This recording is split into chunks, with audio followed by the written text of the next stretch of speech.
Are you ready? Drivers, start your engines! Oh, man, this track's unbelievable. They look absolutely spectacular. What a fantastic 12-turn, 2-mile road course here in Portland. Let's go, man. I love IndyCar racing. Live from Portland International Raceway in Portland, Oregon, this is the NTT IndyCar Series on the IndyCar Radio Network. Just 3 races remain in the 2021 NTT IndyCar season, and the race for a championship is on. 5 drivers are separated by just 60 points as the series heads west for a 3-race swing to close out the year. Today, we are in the Pacific Northwest for just the 3rd time in 14 years for 110 laps of open-wheel action around Portland International Raceway. It's the speed and the stars of the NTT IndyCar series right here on IndyCar Radio. Thank you so much for making us a part of your Sunday. My name is Nick Yeoman, and I hope you are as excited as we are for today's running of the Grand Prix of Portland. 27 drivers will take the green flag just 40 minutes from now as our championship picture becomes a little more clear. But first, let's hear from some of them. Our 2 talented pit reporters, Ryan Marine and Alex Wolf, are standing by to introduce you to some of today's major players. We will start with Ryan Marine. Ryan? Hey, Nick, great to be here in the Pacific Northwest, and great to have Oliver Askew back at the NTT IndyCar Series. The first of 3 scheduled races to close out the season for you with Rahal Letterman Lanigan Racing. You qualified 9th. Now what can you do here in the race? What is your expectation for today? I don't really have any expectations. We can't really plan for anything at these races. Anything can happen. We just have to execute and react to whatever the race gives us. So I feel like we had a good car and warm up yesterday afternoon, and I'm looking forward to seeing what we can do. Good luck today. Thank you. Oliver Askew wearing the Hy-Vee colors here this afternoon. Alex Wolf.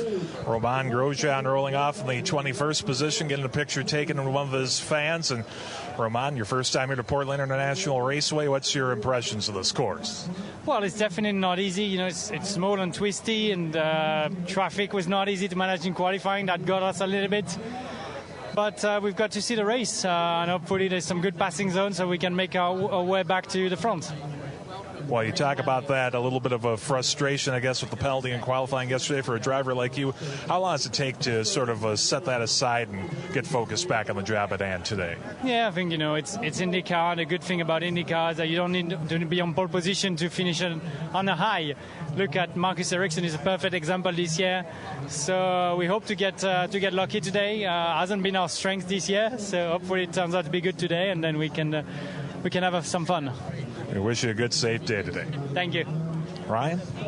Standing by with a debutant in the NTT IndyCar Series, Callum Ilott. First of all, welcome. Great to have Juncos Hollinger Racing in the series as well. Your impressions of your first IndyCar weekend so far, just a few minutes away from your first ever IndyCar race. Look, it's been a good weekend so far. Very packed yesterday. We had to get through a lot of things, but we managed to do it. Quali wasn't too bad for the first outing. Could always be better, but it's a race. It's an experience for the team. It's an experience for me, and I'm looking forward to it. Have you enjoyed the experience? Of course. You guys are very welcoming. It's a great championship, great car to drive. You can push every lap, so I think it'll be a tough race and a bit of a shock, but it should be a good one. Well, welcome. It's wonderful to have you here. Good luck. Thank you very much. Alex? Of the championship 5, 5th in the point standings, Marcus Ericsson. Marcus rolling off the outside of row 5 is the strategy with this championship on the last 3. If you win the last 3, the points will take care of themselves. Yeah, that sounds about right. I think, we are a bit of an outsider in this championship fight, but we're definitely in it. And we need to make a big result today. Starting 10th is maybe a bit further down than I would have liked, but it's still a decent place to start, and I think we can play from there. You've worked on the setups in the brief practice sessions we've had. What are you finding with the Reds versus the Blacks? Yeah, it'll be interesting. It's a bit cooler today, so I think the Reds will come in more to play in the race with these temperatures. So, it's a bit sort of 50-50 to see over a longer stint which compound which is the better. But, I think it should be an interesting race. I think the length of the race is going to make it interesting, and the windows for pit stops are pretty wide as well. So, I'm looking forward to it. Marcus Ericsson rolls off 10th. Ryan? And Ed Jones will start just one row in front in the 8th starting position. Sealmaster colors for Dale Coyne Racing with Vassar Sullivan. Great qualifying effort. How can you convert that into the race result you're looking for? Yeah, I feel like, we've had a strong car all weekend. We had a few issues in practice one, but apart from that, we've been right up there. So I think our race pace should be good. Got to make a solid start. Hopefully everyone gets through turn one cleanly, and then focus on making our way up from there. Yeah, knowing what we know about turn one at this track, how apprehensive are you about the start of this race? Yeah, you can't be too apprehensive. You got to attack. Usually issues come when you let back a bit. So we'll be attacking, trying to move forward, and just see what happens. Starting 8th today, that's Ed Jones. Alex? The points leader of the NTT IndyCar Series is Pato O'Ward, rolls off in the 7th position, and a little bit of a good start for the day for the McLaren team. What kind of a charge does that give you energy-wise, seeing that big 1-2 at Monza? Yeah, it was good. It was a really good day for the team so far, so hopefully Felix and I can put some good results on top of that. And we have a long race ahead. We're both starting towards the front in the first 4 rows, so I think we can do some good stuff happen. And this is a place, a lot of great memories for you, locking up the Indy Lights Championship here. What's it going to take today for more great memories in the IndyCar Series? What's it going to take today? Take care of your tires. I think that's going to be a big factor today. Best of luck. Thank you. And Ryan, you have his teammate. I do, and as you talked about, Alex, it's been a great day so far for McLaren with what took place over in Monza on the F1 side of things. Any of that carry over? I know you're going to have some folks cheering you on from Europe here this afternoon. Yeah, it's a pretty good motivation to start the day. I woke up and I didn't see the whole race, but I woke up and it was 15 laps to go, and it was Ricciardo and Norris in P1 and P2. I was like, okay. But yeah, that's super cool. It's the best finish for the team since 2010. So yeah, really, really happy for the guys back home. I think we have a good shot today. I'm starting 4th, Pato is 7th. Car's been quick all weekend, so just have to look forward. I think getting through turn 1 is going to be there's a lot of talk about that, so let's try to get through there smooth, and then we'll see. Good luck. Thank you. Alex? Scott Dixon starts on the inside of the 2nd row, 4th in the point standings. And Scott, ending these final 3 races with your championship pedigree, are there things from those other experiences that you draw on? I don't know. A lot of times I think it's better not knowing those things. It's easier kind of going in just with eyes wide open. But more importantly, I think the team is in a great spot here with 3 cars in the top 5 for the championship fight.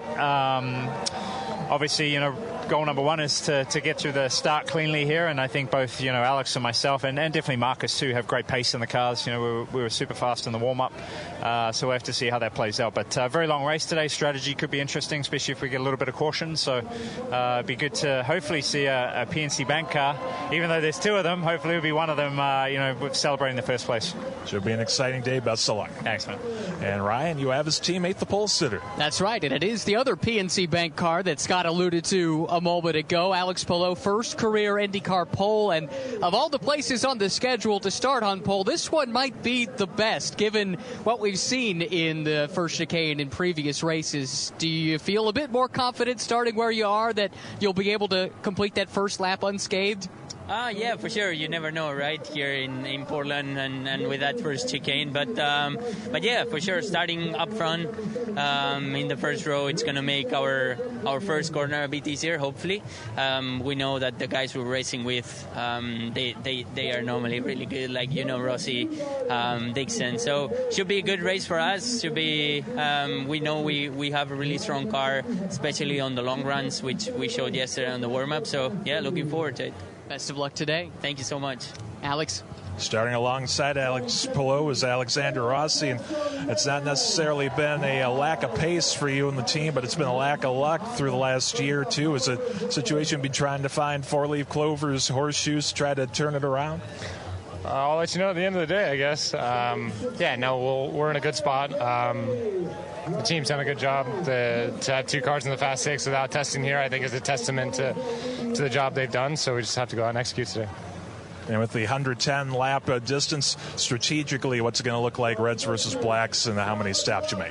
Yeah, I mean, no one's really done a lot of laps on the Reds. In the past, it's been pretty deg heavy on Reds, but it is a different tire this year, so that's a little bit of an unknown. But the 2-stop is in play, in theory, if there's yellow. So I think you're going to see a lot of different approaches to it, and that's going to make for a great race. Well, we wish you the best of luck today. Thank you. Appreciate it. Ryan? Talking of tire strategy, Colton Herta very much in the thick of that. You did something different in qualifying. You'll be starting on the primaries here in the race today, unlike everyone starting around you. How does that affect how you plan out this race from a strategy standpoint going in? I feel like it gives us a lot more option than a lot of the guys around us, to go longer or even go shorter. We have a lot more play with starting on the blacks first. Kind of understand what the red guys are going to do, and they're all probably going to pit around the same window of each other. And it'll give us a good vision of what the reds are like, if they're going to last and how many laps they can last. So it should be interesting. Starting 6th, can you win from 6th? Yeah, that's a good thing about IndyCar is you can win from anywhere. So it's definitely difficult here to pass. Turn 1's really the best opportunity, and it's hard to get around 10 and 11 right up behind somebody. So be focusing on that, and I think most of the positions are going to be made up in the pits and in strategy. So we'll see. And we have basically the best seat in the house starting on the primaries to be able to try to make something out of strategy. Thanks for the time. Thanks.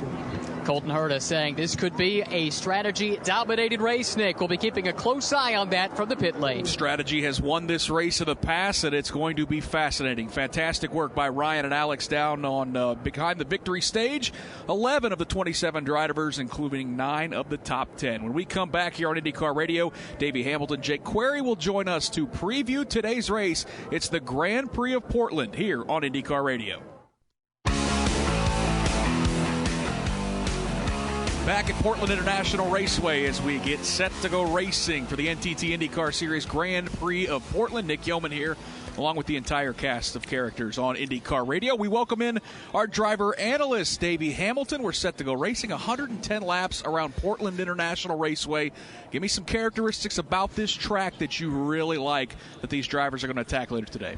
Well, the first thing is it's a very challenging track. I know a lot of tracks we go to are challenging, but this one here, it just doesn't leave you very many passing opportunities. It's really the biggest one, turn 1. Coming off that long front straightaway into that right-hander in turn 1. Very wide on entry, but hard to get grip out there. A lot of guys locking their brakes up, trying to make that right-hander. And with 27 cars taking that green flag and all being able to file down in there 4, maybe even 5, 6 wide into that one lane, turn 1 is going to be very interesting. And by the way, right after turn 1, a very sharp, very slow turn 2, the slowest corner on the race course. So it really gets stacked up there. It's going to be fun to watch. Everybody needs to watch their their P's and Q's, making sure they get through there safely so we can put a good race on throughout. Another characteristic of this racetrack, the S's. They're very difficult. The front end wants to push out. Cars start sliding around there. Tire management's going to play a key part in this race. And turns 1, 2, and 3, you mentioned it. That has been the hot spots in 2018. It was Marco Andretti getting upside down in an accident there, exiting turn 3. And then the last time we raced here in 2019, it was an opening lap accident that took out 4 or 5 different cars. Jake Query is going to help me call this race today. And Jake, on the pole, Alex Palou. We got 5 drivers capable of winning this championship, and it's our job ultimately to tell their story when ultimately one of them does win the championship. I felt like, boy, if Alex Palou ends up winning this title yesterday, going from spinning in practice to on the pole at a racetrack he's never raced at, that's going to be a big chapter in his book. Could be a microcosm of exactly what could get him if he were to win the title, where you would say he clinched it, Nick, because there was so much discussion, and rightly so, and question coming into this last 3-step, these last 3 races on the West Coast, 3 tracks that Alex Palou has never before raced. And so as a result of that, there was a lot of speculation as to what it would mean and would he be at a disadvantage. Then we see yesterday, as you had mentioned in the practice session, Alex Palou did have, as we call it, an off where he slid, went sideways, stopped just before the tire barrier in turn number 9, but was able to gather it back and then erase that, put it in the rearview mirror, so to speak, and put himself on pole after qualifying. But those that are right there in contention for the points championship that we talked about late in the year here, Pato O'Ward will start 7th. So certainly he is right there within striking distance with this race coming off today. Scott Dixon is another one, starting in the 3rd position. Can't rule out Scott Dixon. Joseph Newgarden is one, Nick, that we talked about, starting in the 18th position for Joseph Newgarden, and the entire Team Penske, I think, just was a little bit off in qualifying. They're going to have to use probably strategy and maybe a timely caution to be able to get themselves up front. Yeah, Davey, what is the strategy? What can Tim Cindric and Joseph Newgarden, as they, kind of open up those brains and figure out how in the world, how do they make up the points that they certainly potentially threw away yesterday in qualifying? Well, and they have 3 opportunities with pit stops. It's going to be 3-stop race, Nick, and they need to take advantage of undercutting some of these teams, and that meaning you have to have a little luck doing that. But if your tires start to wear out or you're in traffic, as soon as that pit window opens, get in there, get some new tires on, and then just hope for maybe a yellow down the road where it cycles you towards the front of this field. A lot of ways you could do it. You have to wait till that green flag comes out and really see what happens. But they're going to play strategy, and Tim Cindric is one of the best in the business with strategy with that Penske team, so it's going to be exciting to watch that. Matter of fact, sometimes it's fun watching these guys have to come through the field and try to win, and we'll see if he can get the job done. Yep, the good news is they have 110 laps to do it here in the Grand Prix of Portland. Time for the HPD Engineering Update. Pleased to be joined now by the president of HPD, David Salters, as the IndyCar season enters the stretch run. 3 races in 3 consecutive weekends to conclude the season. And tell you what, the Manufacturers' Championship is wide open. Firstly, hello to all our fans and people who follow our marvelous sport and follow our brands. Exciting times coming up, everything to play for. We got the Drivers' Championship, everything is on the line. The Manufacturers' Championship, everything is on the line. We've got the last 3 races with some absolutely fantastic racetracks, iconic racetracks. And we'll see, all our associates and have been working hard. And we just hope we do put on a great show for the fans. And let's see what happens. It's been a tremendous season so far. Best of luck to you and HPD the rest of the way. Thank you very, very much, and thank you for everyone that follows it and everyone that supports it. Thank you. That is the HPD Engineering Update.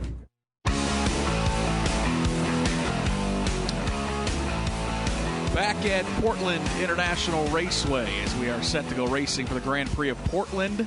Just moments away from pre-race festivities, the introduction of colors, the invocation, of course, the anthem coming up.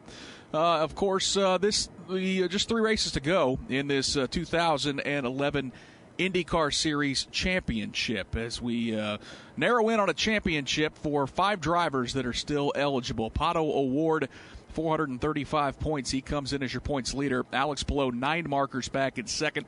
Joseph Newgarden is third. Fourth is Scott Dixon. He's 43 points back. Newgarden, I should mention, just 22 points back. And then Marcus Ericsson, 60 back, as he is probably the dark horse in this race, but certainly has a chance still at the championship. Pretty good battle in the championship as well for the 6th position. Colton Herta comes in. He's 111 points back, 115 for Simon Pagenaud. Graham Rahal, Will Power, all within striking distance as well, 9 points away. It is time to go trackside as we kick off pre-race festivities here at Portland International Raceway. Ladies and gentlemen, at this time we ask that you please rise and remove your hats as the American Legion Color Guard presents our nation's colors.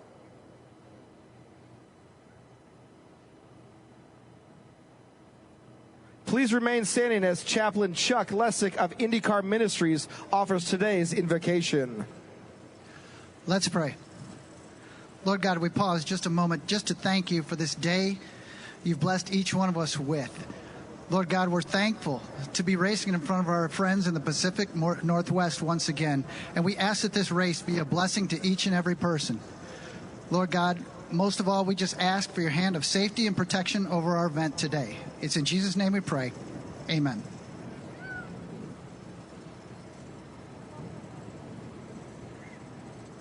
Here today to honor America with the singing of our national anthem, please welcome 13-year-old Portland local Elena Ray Stupler.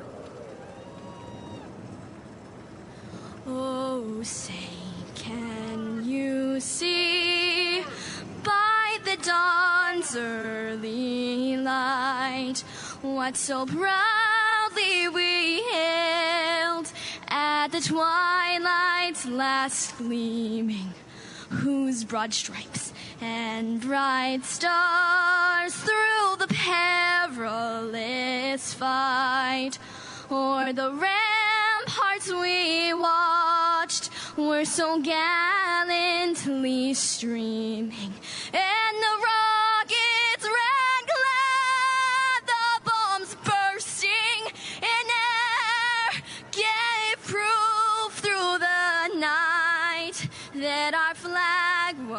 still there?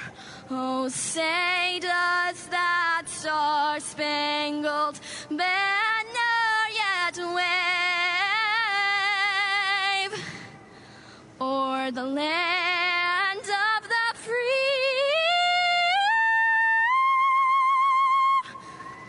and the home of the brave?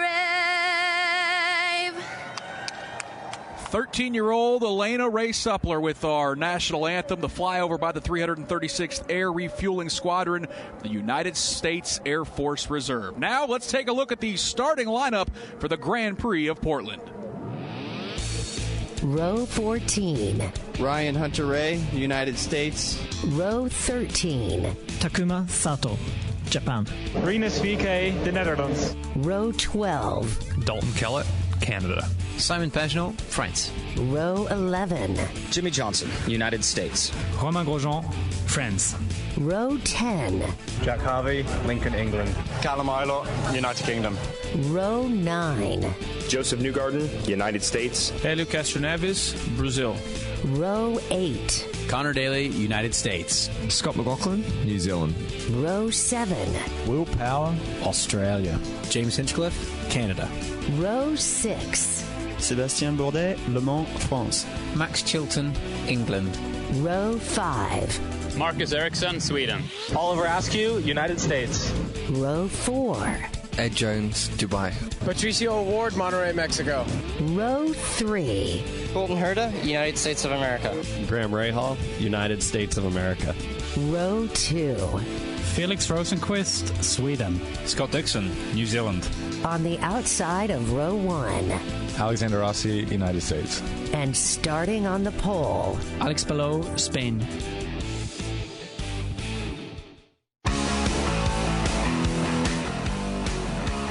Well, the entire IndyCar Series paddock yesterday lined up on pit lane for a moment of silence in honor of those lost 20 years ago yesterday during the attacks on America on the September of 11th. And Ryan Marine caught up with a couple of the members of the AMR IndyCar safety crew who played an important role in the days following those horrific attacks.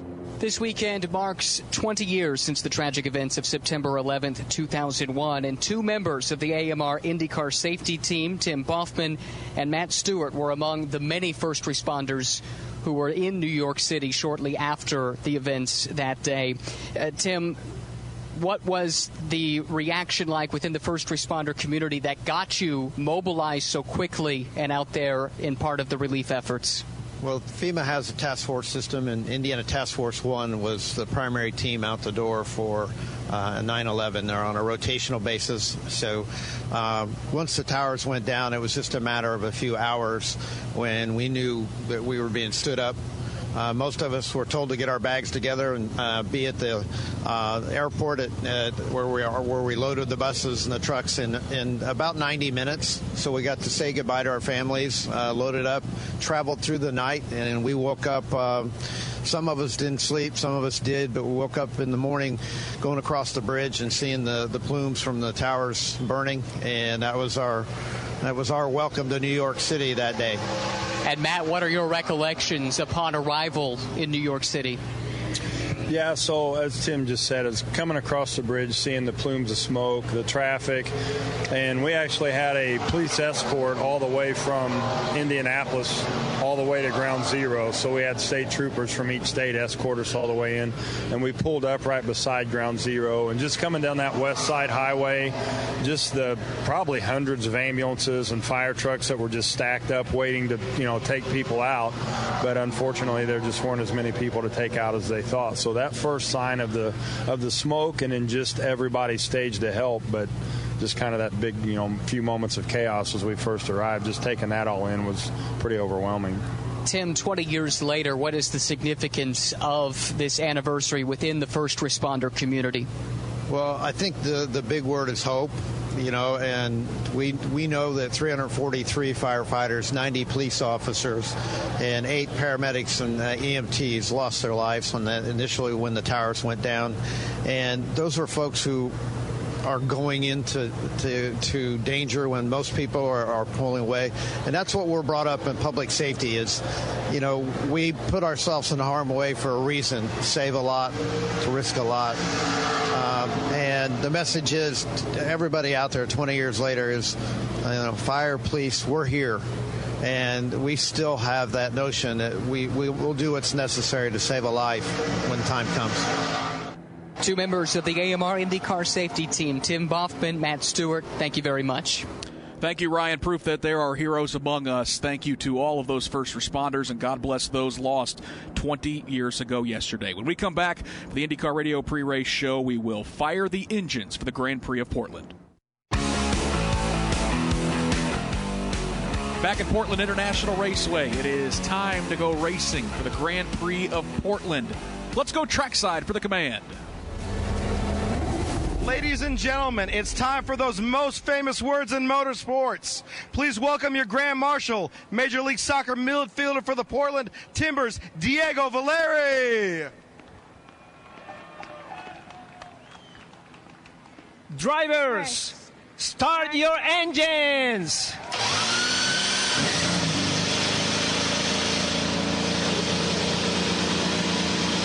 As the engines come to life, we asked a driver to take us on a lap around this 1.9-mile road course. 12 turns, 3 to the left, 9 to the right. Sebastian Bourdais has more. Fairly good run going to turn 1. Obviously, one of those very high-stress moments, particularly at the start.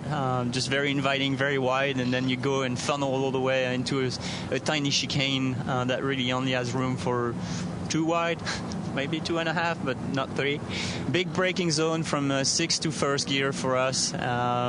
Little flicked right-left going over the void there because it's a flat curve on the right side. Try to stay away from the curb on the left side and try and get back on power as early as you can to run your car to turn 4. Try and carry as much speed through there as you can. Obviously, all of that section is all about minimum speed because it's kind of a medium speed section, 4, 5, 6. Just very tiny bits of brake application and 4th gear initially, 3rd gear, 2nd gear in turn 6 in the left. Always a bit oversteery going in the left there. And then a little short run, really difficult, very inviting as well, very wide going in, and then throwing the car and trying to get as good a run as you can on exit because that's the longest full throttle time that you're going to be around the racetrack. Getting out of there all the way to 6th gear, very bumpy kind of curve going around that little lake there, and getting ready for the big adrenaline rush of 10 and 11, close to 160 mile an hour entry there, just kind of scrubbing speed through and flicking the car to the right. It's pretty narrow as well, so really margin for error is very, very tiny. And then really easy to lock up the inside right front, which if you do, bad enough, you end up in the tires because as soon as you catch the grass, it's game over for turn 12, but all the way down to 2nd gear there and trying same thing again, just hug the apex and get a good run going. It's very, very, very close to over the edge of the track there, flat curve again, and it's kind of an empty triangle, and so always a fun run, and then try and set yourself the best to get the best acceleration out of there to finalize the lap. The veteran Frenchman, Sebastian Bourdais, with every detail you could possibly want to know about Portland International Raceway. Michael Young, I know you've got a fantastic view of this racetrack as we are moments away from going racing in the NTT IndyCar Series. Yeah, good afternoon, Nick Yeoman. I stand high at top. Turn number 5 basically can see all of turn number 3, 4, 5, 6, and 7 as the field then will release into turn number 8. Basically, turn number 4 is a tight right-hander. The drivers will have to stab those brakes and really slow the cars down. Then they'll get back on that accelerator ever so slightly as they make their way to another right-hander, which is turn number 5. There are some gator strips on the inside and outside of that turn. Then a quick run up to turn number 6, and as you heard Sebastian Bourdais say, a little bit of oversteer as you head into turn number 6, and then they will streak their way down into turn number 7. That's not a very long stretch of track at all, actually about 300 yards or so as the field starts to make their way on the second parade lap. Amazing how many cars are here this afternoon. It's going to be an exciting race. And as the field exits turn number 7, they'll come into the view of our very own Jake Query. Jake. Thank you so much, Michael. Turn 7 is a right-handed turn, and then that leads to kind of a slight kink to the left, which then starts a long sweep that is very subtle, but it is technically turn number 8, and it works to the right-hand side. That then, a long straightaway, leads to a left-hander that is turn number 9, followed by a quick bend to the right that is turn number 10, and then a sharper turn number 11. Essentially a toe, if you will, at the end of completing a lap here of the 12-turn, just under 2-mile circuit at the Portland International Raceway as the field, Nick, starts to navigate their way through that area of the racetrack right now. 110 laps, the scheduled distance for today's race. Let's get a final check-in with our pit reporters and what they will be watching. We'll start with Alex Wolf. Well, Nick, we have in my section a foot in today and a foot in tomorrow. At pit in, Callum Ilott, his first run for Juncos Hollinger Racing as they get ready for a run in 2022. The 45 with Oliver Askew, Ray Hall Letterman Lanigan Racing. He'll run the last 3 as he auditions potentially for a 2022 drive. And Elio Castroneves back in the 06 for the rest of the season with Myers Shank Racing. He'll run for them full time next year. But all eyes in my section on Alex Palou, second in the point standings after 2 tough runs the last 2 races.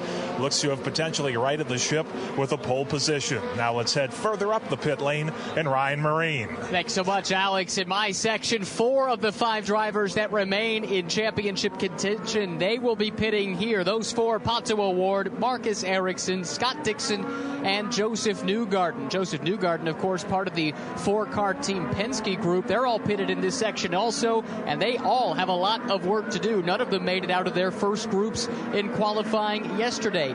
It is a tight, narrow pit lane with 27 cars crammed into it. Very likely races will be won and or lost here in the pit lane over the course of the day today. Overcast skies, temperatures in the air 70 degrees, 86 degree track temperatures. And Nick, we are about ready to go racing here for the Grand Prix of Portland after a year away. It's great to be back IndyCar in the Pacific Northwest. Ryan, Alex, thank you so much. The field is formed up in rows of 2. Alex Palou and Alexander Rossi on the front row. Out of the final corner, the 27 drivers will start to accelerate, and we are racing. The Grand Prix of Portland is green here at Portland International Raceway. Alex Palou has your race lead. His teammate Scott Dixon's going to take a look to the inside. Dixon's going to run into the side of Palou as 3 or 4 cars go off the racetrack. We've got a couple cars spun behind, but up front, Michael, who has emerged with the race lead? Well, insanity ensued. Patricio O'Ward, Pato's got the lead. Then it's Graham Rahal. Felix Rosenquist used the runoff. He re-emerged in that 3rd position. Then it's the machine of Scott Dixon and then Ed Jones. But what a chaotic start. Nick, we are under caution here at Portland. Davey Hamilton, it is lap 1 at Portland. We knew this was probably likely, and sure enough, we've got, looks like 4 cars stopped in turns 1 and 2. Will Power, Roman Grosjean, looks like Elio Castroneves, as well as Oliver Askew. Well, they're back. They were back a little bit, got stacked up there. Didn't see the replay exactly what happened because I was watching the leaders completely overshoot the corner.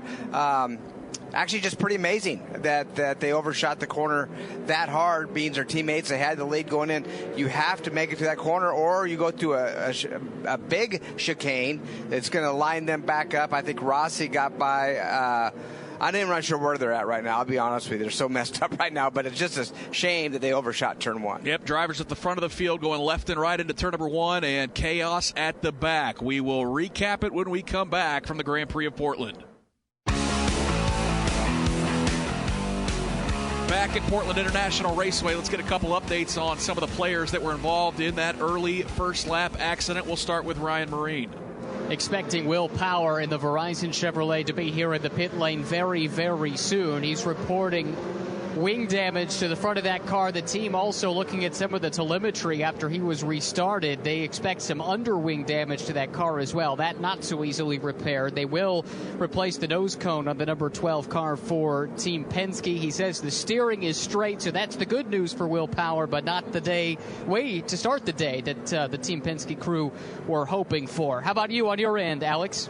Well, James Hinchcliffe looks like the most severely damaged car in the sense that they're saying a lower right front wishbone needs to be changed on the car. They told James to stay in the car while they tow it back, but then he'll be able to get out because it's looking like 20 to 30 minutes of repair work. They're going to try to get it back out for points on the other end of the pits involved in the incident. Oliver Askew trying to give play-by-play of what happened from his perspective. They told him it wasn't his fault. They'll try to find out what happened, but while they're trying to reorder things, they're going to ask him to save fuel. This report from the pits is brought to you by Speedway, official fuel and convenience store of IndyCar. Davey Hamilton starting to see some of the cars pulled away. Helio Castroneves' day is done. As Alex talked about, James Hinchcliffe being pushed behind the wall. It looked like heavy suspension damage for Romain Grosjean. There was a lot going on down there in Turn 1. What all have you seen after viewing a couple replays? Yeah, so what it looked like is the front two rows just overshot, completely overshot the corner, which means it stacks everybody else up behind them as well. They're on the brakes, locking them up. Hinchcliffe just didn't get slowed down enough. And Grosjean, those two just went on that inside. When you go way down low to the right side of that racetrack, there's no rubber down there. Nobody runs down there. It's dirty, it's messy, so your braking is terrible. And so the whole field goes to the bottom, trying not to get past on the low side, not realizing they're not going to be able to stop. And I think that's what happened to everybody that had an incident, which means first, second, third, fourth place cars, and I think fifth. Pato O'Ward started seventh. He's leading this race. Ray Hall started, I think, fifth maybe or something. He is in that second position. But the guys that all crashed, big damage to Grosjean, Wheel Power, and Hinchcliffe, all just smoking in there too hot. Yeah, amazingly enough, usually you have an opening lap accident. The last place you want to be is mid-pack, but it was the drivers at the front of the field who are going to take a hit, as you mentioned, because they missed the corner, and then drivers at the back of the pack that got damaged race cars. It's amazing. Pato O'Ward, Graham Rahal, really the only two to cleanly make it through turns 1 and 2, and that's why they have jumped from the 7th starting position. Pato O'Ward now your race leader. Graham Rahal, who started 5th, now runs 2nd. Felix Rosenqvist is 3rd. Scott Dixon runs 4th. Ed Jones has jumped up from 8th to the 5th position, and then you've got our pole sitter, Alex Palou, who runs in the 6th spot. Colton Herta is 7th. Alexander Rossi, who was on the front row, he all of a sudden finds himself in 8th. Marcus Ericsson is 9th, and Sebastian Bourdais is 10th. So, Davey, basically, we threw everybody in the blender, hit puree, and that's our lineup, or our official running order after 3 laps. Yeah, there's several cars. I see Colton Herta. He cut the corner as well. Now, I don't know the exact rule. He did go over the curbing, so I don't know if you go over if you hit the curbing and you come out where you are, or if you have to go through that chicane.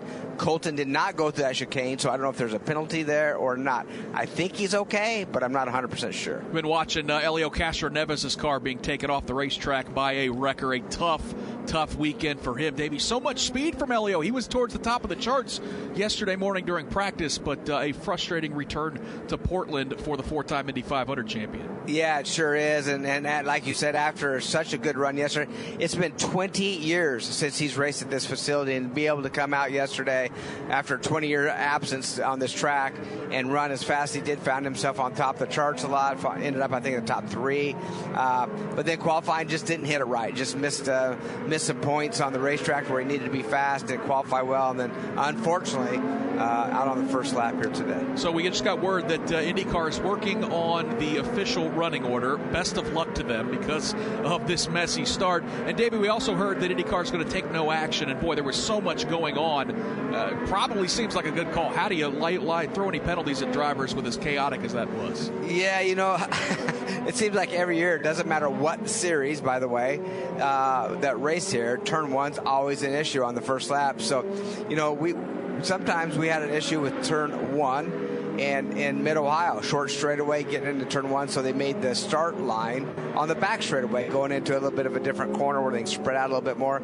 Not so sure it wouldn't be a good idea to maybe start these guys on the back straightaway to where they maybe get strung out before they all pile up down into turn 1. So working lap number 5 under caution with a opening lap accident that has taken Romain Grosjean, Helio Castroneves, and James Hinchcliffe unofficially out of the race. Castroneves he's being scored right now 26th. Grosjean and Hinchcliffe have already fallen 4 laps down. And as Ryan Marine and Alex Wolf touched on, the damage on those cars pretty significant. So right now, those are the 3 drivers that have looked to have gotten the worst of this opening lap accident. It is Pato O'Ward, Graham Rahal, Felix Rosenqvist, Scott Dixon, and Ed Jones, your top 5. Alex Palou runs in 6th.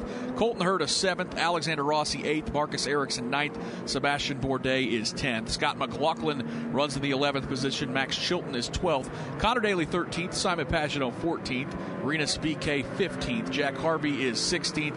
Takuma Sato 17th. Callum Ilott making his IndyCar debut runs in the 18th position. 19th is Dalton Kellett. 20th is Ryan Hunter-Reay. Jimmy Johnson is 21st. Joseph Newgarden, boy, he started 18th. He's already lost some spots, running in the 22nd position. Oliver Askew got turned in that opening lap accident. He runs in 23rd. Will Power has made a couple trips to pit lane with some damage to, it looks like, the right side of that race car. He runs in 24th. But is still on the lead lap, and then it is Hinchcliffe, Castroneves, and Grosjean, 25th, 26th, and 27th. Final car on the lead lap, I just mentioned it, Ryan Marine, is Will Power, and he's been busy in front of you on pit lane. Yeah, he's made 2 trips to the pit lane, and they've already replaced the nose cone. That part of the repair was quick, but it's that underwing that they're trying to repair. And Davey could talk a bit about what that underwing does as far as generating performance on an Indy car. But the leading edge is what they're most concerned about on that underwing. They've been going to work with the Bear Bond to try and get that in as best of shape as possible for Will Power the rest of the way. But Davey, when you hear that, what do you think Will Power is in store for the rest of this race if he's got that underwing damage? Yeah, and that's exactly what it is, underwing. So that means downforce of that race car. And you need all the mechanical and downforce grip that you can get at this very flat Portland International Raceway. So it will affect him. There's no question about it. How much, we're not sure until you get going. But anytime that underwing is damaged, it does affect straightaway speeds. It could put more drag in there and definitely less downforce. So again, working a full course caution here at Portland International Raceway. How has this melee shaken up the points? Well, our points leader coming into this weekend was Pato O'Ward, and he's the big winner right now as he has jumped to the race lead, as he is up 34 points on the entire field, working lap number 6. Again, an opening lap accident takes out a handful of drivers. Hinchcliffe, Castroneves, and Grosjean out of the race. In fact, James Hinchcliffe is out of his car back in the paddock. We know Helio Castroneves' car has been towed back to the paddock as well, so their days are done. And Davey Hamilton, for these drivers, when you get so psyched up to go racing, and now all of a sudden you got to back it back down to run 5-6 laps under caution. Yeah, and wait a minute. We got to go through turn 1 again. These are going to be single file, but there's going to be 20-plus cars still out there. We have 24 still running 3 out of this race. But, man, you look at some big movers. I think Simon Pagenaud actually started like 22nd in this race. He's currently 14th. So guys in the back taking advantage of all the mistakes by the drivers in the front. So, let's hear from some of those drivers that are out of the race. One of those is the 4-time Indy 500 champion, Helio Castroneves. Alex Wolf? Well, Helio Castroneves, just took a look at the replay, and what that incident looked like from your perspective. Well, interesting. Someone came in like a torpedo, and and it's not hitting everybody. Unfortunately, somebody moved. It hit me to the next car. Next car come back. It's kind of like a funnel down and end up bending my suspension. So, understanding. I mean, I thought people would be a little more knowing that turn 1 is always a tough one. But I had a good run, but I knew that's going to be a problem. So you just use common sense, but not everyone does that. Oh, we're sorry to see you out so early, and we'll catch you at Laguna Seca. Oh, we're gonna go back. We gotta put some laps and practice, and that's what we're gonna do. But yeah, obviously, race is a little bit different now. That's Helio Castroneves involved in this first lap incident.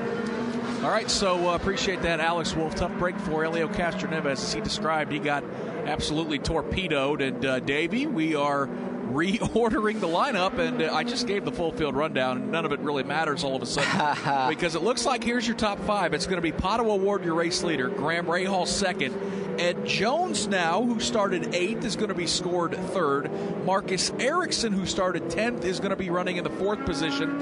And Sebastian Bourdais, it looks like, is going to move up to either 5th or 6th, and he started in 12th. So, holy smokes, yeah, he's going to be running in the 5th spot. We'll get those thoughts on the reorder here momentarily, but let's hear from James Hinchcliffe with some good hustle work by Alex Wolff. Well, James, your crew's trying to work on that suspension. What did the incident look like from the driver's seat? I mean, you didn't see anything. Just didn't see it coming. We got into turn one there pretty clean. I locked up a little bit and managed to just avoid Bourdais, but then as I was trying to make the corner, just got absolutely cleaned out from Grosjean there. I mean, the rate at which he hit me, man, he wasn't going to make the corner if there was no cars there, so I'm not sure what he was thinking.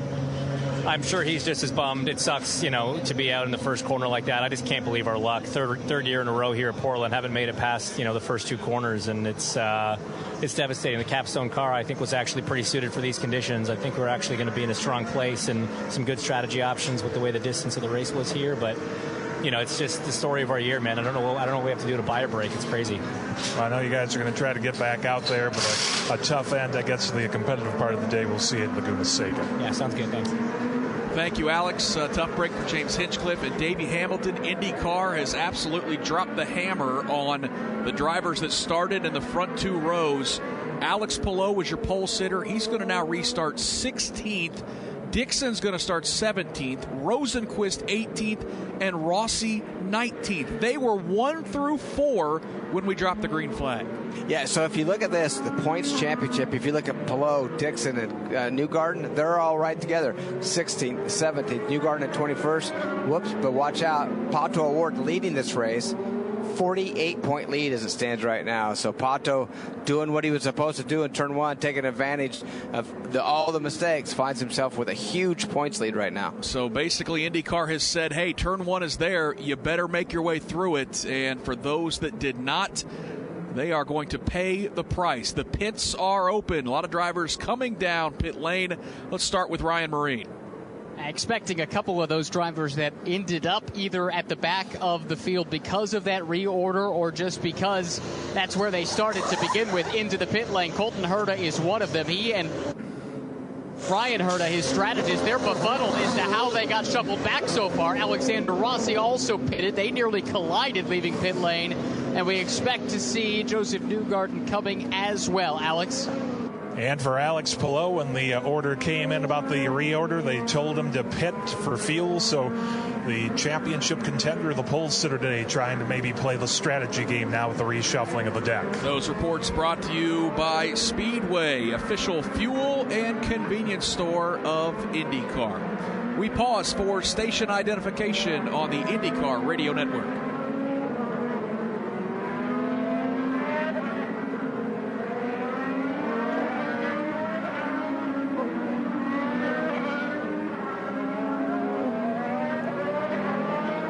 Back at Portland International Raceway, here is your top 10 as we are set to restart this race on lap number 9 after an opening lap caution. Pato O'Ward, your points leader, is now your race leader. Graham Rahal runs in second. Ed Jones is third. Marcus Ericsson fourth. Sebastian Bourdais is fifth. Scott McLaughlin is in sixth. Max Chilton up to seventh. Simon Pagenaud eighth. Rinus VeeKay ninth. Jack Harvey is 10th. 11 through 15 to seize Callum Ilott, Takuma Sato, Dalton Kellett, Ryan Hunter-Reay, and Jimmy Johnson. 16th is Joseph Newgarden. And then you get to some of the heavy hitters that got penalized for blowing through turn number 1. Alex Palou runs 17th. Scott Dixon 18th. Felix Rosenqvist 19th. Alexander Rossi 20th. Connor Daly is 21st. Colton Herta 22nd. Oliver Askew runs 23rd. Will Power still on the lead lap with a damaged race car in 24th. And 9 laps down out of the race in 25th is James Hinchcliffe. Elio Castroneves out of the race in 26th. And so is Romain Grosjean in 27th. Let's get a real quick update before we go green with Alex Wolff on pit lane. Alex Palou was just told by his team, still a long way to go, to be patient. He asked if there was a fuel number they were looking to hit, and they said initially the number they're looking to hit is 3.7. Yeah, there's no doubt with a lot of those drivers pitting towards the back of the field, a handful of them, including Palou, Dixon, Rosenqvist, Rossi, Daly, Herta, that the strategy now for them flipped up on its head. Pato O'Ward leads the field down the back straightaway here at Portland International Raceway. We are set to go racing once again here. A restart on lap number 11. The drivers swerving back and forth trying to get some heat in those Firestone tires as O'Ward in that orange and black Arrow McLaren SP car will bring them through the final couple of corners. Of course, McLaren scoring a 1-2 finish in Formula One with Daniel Ricciardo and Lando Norris a little bit earlier this morning. And Pato O'Ward not wasting any time. He is quick on the accelerator out of turn number 12. He will open up about an 8-car length advantage over Graham Rahal. Rahal about 3 or 4 car lengths ahead of Ed Jones. That's how they run 1 through 3 as they make the bend to the right-hander of turn number 1. A fantastic restart from our championship leader, Pato O'Ward, Michael, out of turn 3.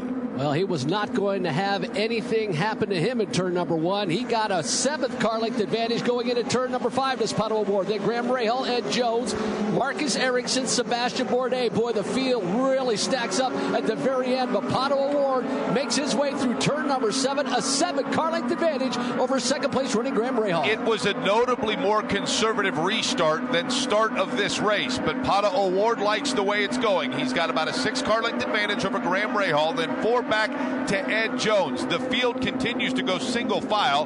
2 that lost a little bit of ground at the outset of this lap were Jimmy Johnson and Ryan Hunter-Reay, but the leader up front is Pato O'Ward. Yeah, Johnson and Hunter-Reay are 2 drivers that have struggled for speed this weekend, but all of a sudden now find themselves mid-pack, so we'll see if they can sort themselves out here on this restart. Pato O'Ward heads back into turn number 1. Graham Rahal giving chase. He's 0.8 of a second behind as they bend their way through the left-hander of turn number 2 and back to the right of turn 3.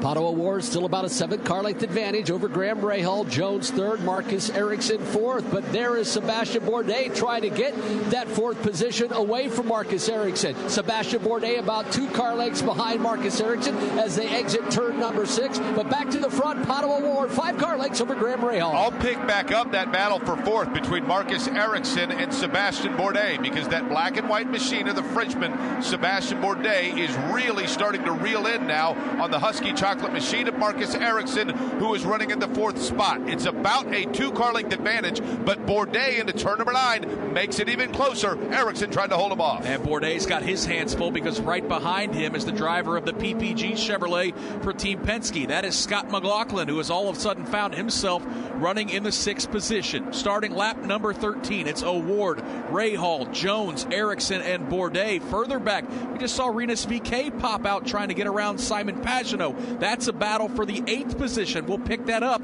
It's all around that Menards car, Michael, as they make their way out of turn 3.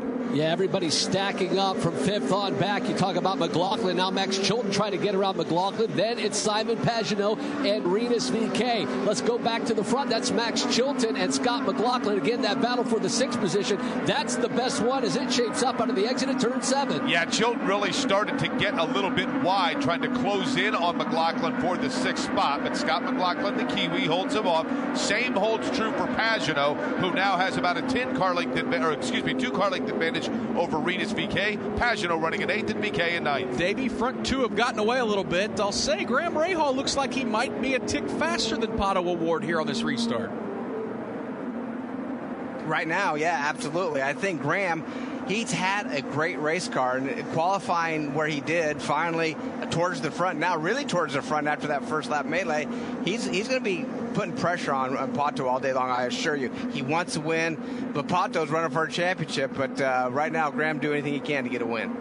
So Graham Rahal giving chase to Pato O'Ward. It's about a half a second the disadvantage. And Jake, we're watching and on board. Graham Rahal is right there in the tire tracks here early on, trying to run down our Mexican points leader. The thing that you can see is when Graham Rahal and that Total machine works into the corners. If you get down into the rumble strip, for those that are unfamiliar, there is a red and white curbing on both the inside and outside of the turns here. And if Graham Rahal goes too far trying to cut off some of the track in pursuit of Pato O'Ward, that, like it does to any driver, immediately upsets and irritates that steering wheel, and that becomes the battle. Graham Rahal really starting to battle that wheel as he's doing anything he can, but still not able to shrink off and shave. About a 5 car length disadvantage to Pato O'Ward. Yeah, the good news for Graham is he is pulled away from Ed Jones, who runs in 3rd. Battle for 4th is looking good. Sebastian Bourdais took a peek, Michael Young, into turn number 1. He's trying to get around Marcus Ericsson as they battle out of turn 3. Yeah, but Marcus Ericsson had a great run out of turn number 3 and now regaps himself over Sebastian Bourdais. That's the battle for fourth. It's Marcus Ericsson, then Sebastian Bourdais about 4 car lengths behind. But then again, things start to stack up behind Sebastian Bourdais with Scott McLaughlin. There's Max Chilton trying to make the pass out of turn number 7. And again, Max Chilton trying to close in on Scott McLaughlin is the battle you're talking about. McLaughlin running in 6th. Chilton is right on his heels as they work their way through turn number 8. And Max Chilton is going to try to use that long straightaway to get in front of Scott McLaughlin. Yeah, those two drivers are nose to tail. Chilton trying to get around McLaughlin as well as hold off Simon Pagenaud. Pato O'Ward is your race leader here on lap number 15. And Davey, I know the cogs in your head in terms of strategy already starting to turn. Yeah, so I'm looking at the pit windows, and right now the drivers that were at the front, and we're talking Dixon, Pelot, Rossi, all the drivers, Herta, Rosenquist, that really got shuffled back after that first lap incident. They did pit in the barely within that first window. When I say that, they were a lap or two maybe short, but right now where they are running back in traffic, where speeds are a little bit slower, their first pit stop is out of the way. Now it's a very narrow pit window, but they could take advantage of cycling towards the front of this. They have a little more fuel than everybody else. Pato and the guys up front, Rahal, Jones, Ericsson, they haven't done a stop yet to where the other guys have done the first of their 3. Going to be interesting how it all shakes out. We will keep an eye on that strategy. A pair of Indy Lights races this weekend, Ryan Marine, and 2 different winners. You're with the driver who picked up his 7th win of the season earlier today.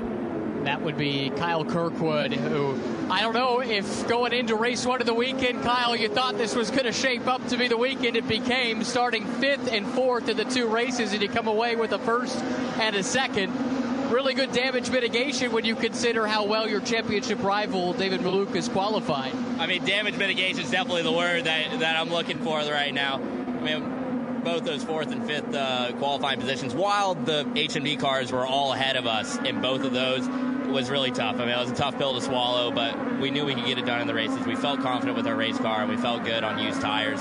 So there in that 30-lap race, we were able to get it done in both the races, make some passes happen early on, and as the race progressed, we were just really quick. How is it shaping up then from a championship perspective going into the final 2 weekends of the season? You'll be with the NTT IndyCar Series at Laguna, but then a standalone for the Road to Indy at Mid-Ohio, where you've already raced this year and had some success. Looking at the 2 tracks left on the calendar, Kyle, how do you feel about your chances? We feel really strong. We're 5 points behind right now, but going to Laguna, we had 2 test days there. Feel really good about the car, and then Mid-Ohio we know we're good at. I haven't lost a race actually in the Road to Indy at Mid-Ohio, so a lot of confidence going into the last 2 rounds. We tend to thrive on the very tight technical tracks, which this place is more straight line speed, I would say. And yeah, so we got a lot of confidence going into the last 2 rounds. We'll leave you with this. The IndyCar silly season is in full swing, and your name is certainly a part of it. How much of your aspirations rely on winning an Indy Lights championship and getting that scholarship, or do opportunities exist beyond that eventuality? Well, the $1.25 million scholarship is definitely a good incentive for any IndyCar team. But with that being said, I would hope even if we don't get the scholarship, then there might be still an opportunity for me in IndyCar next year. Congratulations on a great weekend here in Portland. Best of luck next weekend in Laguna. Thank you so much. That's Kyle Kirkwood, currently 2nd in the Indy Lights points, but only by 5 points to David Malukas. Yep, it's a tremendous battle. Both of those drivers, Malukas and Kirkwood, seem poised for IndyCar rides next year. Completing lap number 19, the top 10 here at Portland. Pato O'Ward, Graham Rahal, Ed Jones, Marcus Ericsson, Sebastian Bourdais through 5. Scott McLaughlin is 6th, Max Chilton 7th, Simon Pagenaud 8th, Rinus VeeKay 9th, and Jack Harvey 10th. It's the Grand Prix of Portland on IndyCar Radio. The pit window has opened with 89 laps to go. Ryan Marine, you've got a car in front of you. And Simon Pagenaud pitting from the 8th spot to set a sticker red after starting on the primary black tires. They're pretty happy with that race car. Simon Pagenaud down and away. And moments ago, Alex Wolff, I know you saw Rinus VeeKay jump onto pit lane. That's right. Rinus VeeKay onto the pit lane, went off of the primary blacks onto the alternate reds. Further up the pit lane, Jimmy Johnson had a 9-second step off the blacks and onto the reds. Those reports from the pits are brought to you by Speedway, official fuel and convenience store. The NTT IndyCar Series. 89 to go. It is Pato O'Ward up front. If you're just joining us, a first lap accident has taken James Hinchcliffe, Elio Castroneves, and Roman Grosjean's day and thrown them in the trash bin. And Pato O'Ward came out as your race leader. He has held off Graham Rahal since we have gone back racing. Ed Jones runs in the third spot. Marcus Ericsson is fourth. Sebastian Bourdais, the top five. Top five are separated by just 5 seconds. Further back, Michael, we're keeping an eye on a couple championship contenders, Newgarden and Dixon. They are running 12th and 13th as they battle out of turn number 3. Yeah, they've been held up for the last couple of laps at Dalton Kellett machine and Callum Ilott. Then it's Newgarden behind him. Dixon was able to get around his teammate Alex Palou, but as things stack up, it's like an accordion. Every now and again, they'll bunch back up, and then Dalton Kellett able to gap them again. But boy, Dixon would certainly like to get around Joseph Newgarden. That's the real trick right now, is the fact that Dixon has Newgarden in front of him, Palou just behind him. Nick, the question becomes, in the fact of Dixon and Palou, you're talking about two drivers that are teammates and want to be conservative there, but both of them are going for points championships as well, so everything comes into play. There's no doubt, Davey, those guys all want to be aggressive. How frustrating must it be for Newgarden, Dixon, and Palou to be kind of stuck behind Kellett and Ilott, who are just slightly off the pace? Yeah, tough to pass, right? Tells you how difficult it is to pass here. This could be a time for some of these drivers that are held up in traffic to pit, although you see Newgarden has not pitted yet. That would be maybe a good opportunity for him. We see a lot of the drivers coming in, making their first pit stop and not be held up. Sometimes you're better off, hey, just take it and just do an early stop so we're not being held up, because you can make up so much track time once you get free. Yeah, Newgarden right now appears to be the final car on the strategy in terms of drivers that have not stopped. He runs in 11th. First driver that did stop on lap number 12 was Scott Dixon. So Joseph Newgarden, I don't think after starting 18th anticipated that 23 laps in he'd be ahead of Dixon and Palou, but I'm sure he will certainly take it. Pato O'Ward's advantage over Graham Rahal up front is 1 second, and it's another 2.8 back to Ed Jones. But Jones's rearview mirror starting to fill up. Marcus Ericsson, Sebastian Bourdais, Max Chilton giving chase, Michael. That is 3rd through 6th. It's been a nice battle as everybody has settled in on this first stint. Ed Jones now making his way through the midway point of turn number 5. Ericsson, then Sebastian Bourdais, and Max Chilton right behind him. Scott McLaughlin has went to pit lane, and that is the reason why he's no longer running 6. As we had one of the drivers actually have an off right there, kick up some dust. That was Ed Jones. Ed Jones about 5 car lengths ahead of Marcus Ericsson. Yeah, Roman Grosjean also decided to play in the sand a little bit. Problem for Grosjean is he is 25th, so he's got a lot of ground to make up. That's why he would be getting uber aggressive. Ryan Hunter-Reay got a real good look at that. But as you had mentioned, Michael, the fact that Max Chilton had been working so hard with Scott McLaughlin, who then went to the pits, that means now that Jack Harvey has a good look at Max Chilton in that battle for the 6th position. Leader still is Pato O'Ward. Davey, I just saw a replay of that incident between Ryan Hunter-Reay and Roman Grosjean. Hunter-Reay kind of just pushed Grosjean off the racetrack. Grosjean 15 laps down. And the important caveat is, who do we expect to be driving that 28 car next year? Yeah, right. How about that? So probably pretty interesting. I'm not trying to start anything. I'm just saying. Ryan Hunter-Reay knows who's driving that car next year. It shows that. So, what a situation. But in Rifle, he's 15 laps down, so definitely needs to move out of the way and let Ryan Hunter-Reay go fight his battle. He is only running 23rd, but he's on the lead lap and can still have opportunity. You never know. Yep, so Grosjean, again, fighting hard with drivers on the lead lap as he runs in the 25th position, 15 laps down. 25 laps into this race. The top 11 have still not pitted. That's O'Ward, Rahal, Jones, Ericsson, Bourdais, Chilton, Harvey, Sato, Kellett, Ilott, and Joseph Newgarden. Up front, Graham Rahal. I continue to be impressed, Michael, with the pace. He has just been right there, 0.7 to 0.9 of a second behind our race leader, Pato O'Ward. Yeah, Pato's not pulling away by any stretch of the imagination. Actually, Graham Rahal really gets a nice run, the midway point of turn number 4, and closes that gap. Actually, looks like he's really closed that gap just this last time through these complex of the corners as Pato O'Ward now makes his way through turn number 7. I'll say this, Jake, it is a Graham Rahal show right now. He's starting to close back in on Pato O'Ward. Yeah, as you watch it now, exiting turn number 7, that distance is the same. We'll call it 4 car lengths, but Rahal is not letting O'Ward out of sight at all. Pato O'Ward certainly knows with this lead, as maybe now it's down to 3.5 car lengths into turn number 9, but O'Ward knows that any bobble whatsoever, Rahal is very clean and very precise just behind him. Meanwhile, another driver who has been running in the top 10 is Max Chilton. Alex Wolf, he came to pit road. 8.5-second pit stop for Max Chilton off the reds onto the blacks. No adjustments, so smooth pit stop for the Carlin Racing crew. Yeah, but he's gotten back onto the racetrack right in front of Rinus VeeKay on those cold tires, trying to find some heat. But to Jake's point, Max Chilton's had a really good weekend. He's been fast, top half of the field all weekend long for that Carlin Racing team. Davey, he qualified 11th, kind of with the shake-up here at the start of this race. Max Chilton's had a pretty stout weekend in a season where he hasn't had a lot to show for it. Yeah, we know he has some speed because he had some speed in practice, as you say. I mean, he just looked really good here this weekend. I know the team, they found speed here and there, but just not with consistency. It's always good to see that Carlin team and Max Chilton running towards the front. And right now, he's in good shape. He just went on strategy, just made a pit stop, and we'll just see where they shake out. Davey, if you're Pato O'Ward or Graham Rahal, what is your best strategy? When do you expect those guys to jump onto pit lane, as we are now 27 laps into this race? Well, so right now you do not go a lap down when you make a pit stop right here. So they're gonna go until they absolutely have to pit. So I'm gonna say we're gonna see those drivers in the next 3 or 4 laps shoot in for a little bit of fuel.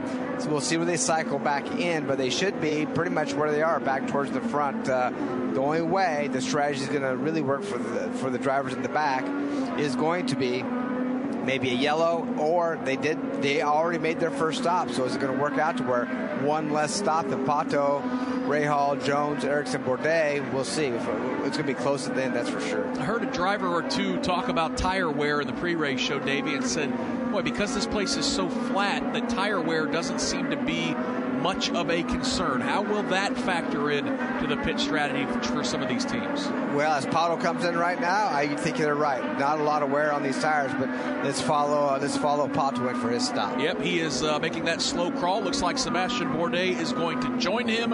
Ryan Marine, here comes your points leader and race leader, Pato O'Ward. Pato O'Ward looking for just a slight front wing angle change. He slides to a halt. On go the primary black sidewall Firestones Speedway Racing fuel going in. No major adjustments there for Pato O'Ward. He's down and away. Alex Wolf. Sebastian Bourdais, the Rocket Chevrolet, comes in. They go on to reds. No adjustments. Smooth stop, about 7.5 seconds for the Foyt crew. And those pit reports from the pits brought to you by Speedway, official fuel and convenience store of IndyCar. Good stops, Davey, for Pato O'Ward and Sebastian Bourdais. That's exactly what you want to do. Your pit crew guys step up when you're having a top 5 day. Yeah, really, really nice stops for those drivers. One, I did see a mistake by Bourdais when he came out of the pits. You funneled directly onto the front straightaway right before turn 1. He has cold tires. He overshot it, went over the curbing. Should be no penalty. He stayed mostly on the track. Really got in front of Simon Pagenaud, almost caused a little incident there. But you have to be careful coming back onto the racetrack on these cold tires, because turn 1's the first thing you're going to run into. With Pato O'Ward pitting, that hands the lead over to Graham Rahal. We'll see when he stops when we come back for the Grand Prix of Portland on IndyCar Radio. Back at Portland International Raceway, working lap 32 of 110. Graham Rahal is your race leader here on the IndyCar Radio Network. And, of course, we'd like to thank the stations for carrying today's race. Those include WLUV in Rockford, Illinois, WSLM in Salem, Indiana, and our local affiliate, KPOJ, right here in Portland, Oregon. Nick Yeoman, Davey Hamilton, Jake Query, Michael Young, Ryan Marine, and Alex Wolf calling the Grand Prix of Portland as Graham Rahal is your race leader. Pato O'Ward dominates the early portion of this race. Davey, are you surprised that the strategies for Graham Rahal and Pato O'Ward clearly not matching up here early in this race? Yeah, well, Graham feels like he can go just a little bit farther, maybe saved a little bit more fuel than Pato did on those first yellows. You got to remember, we went 11 laps under yellow conditions right off the bat in this race. That's where some of the drivers towards the back made their first pit stop, and it fell in that window. It actually fell in that window. Now they had to save a little fuel, and they're right on the edge, but it could work out for him. And Graham, he's taking advantage of a little better fuel mileage, clear track. We'll just see where he rifles out after he makes this stop. After Pato O'Ward's pit stop, Ryan Marine, he has shaken out in the 15th position. Yes, but he is not a happy camper. He just came over the radio and told the team, I am struggling with these tires a lot. Let's keep an eye on his lap times. Pato O'Ward not happy with the handling of his race car.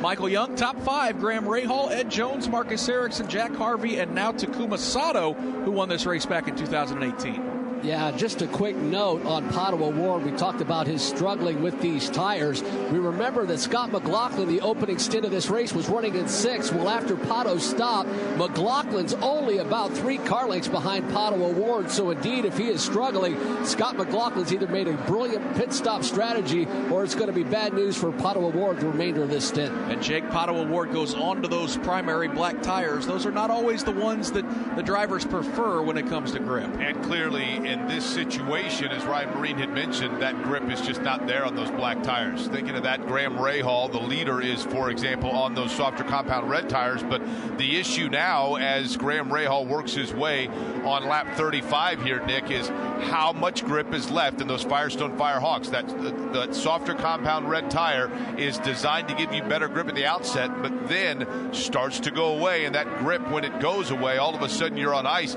Doesn't look like that's the case just yet for Graham Rahal. He still looks pretty comfortable on it. Of the 27 cars, only 6 have not come to pit lane here in the Grand Prix of Portland. Those are, of course, the drivers that run 1 through 6. Rahal, Jones, Ericsson, Harvey, Sato, and Newgarden.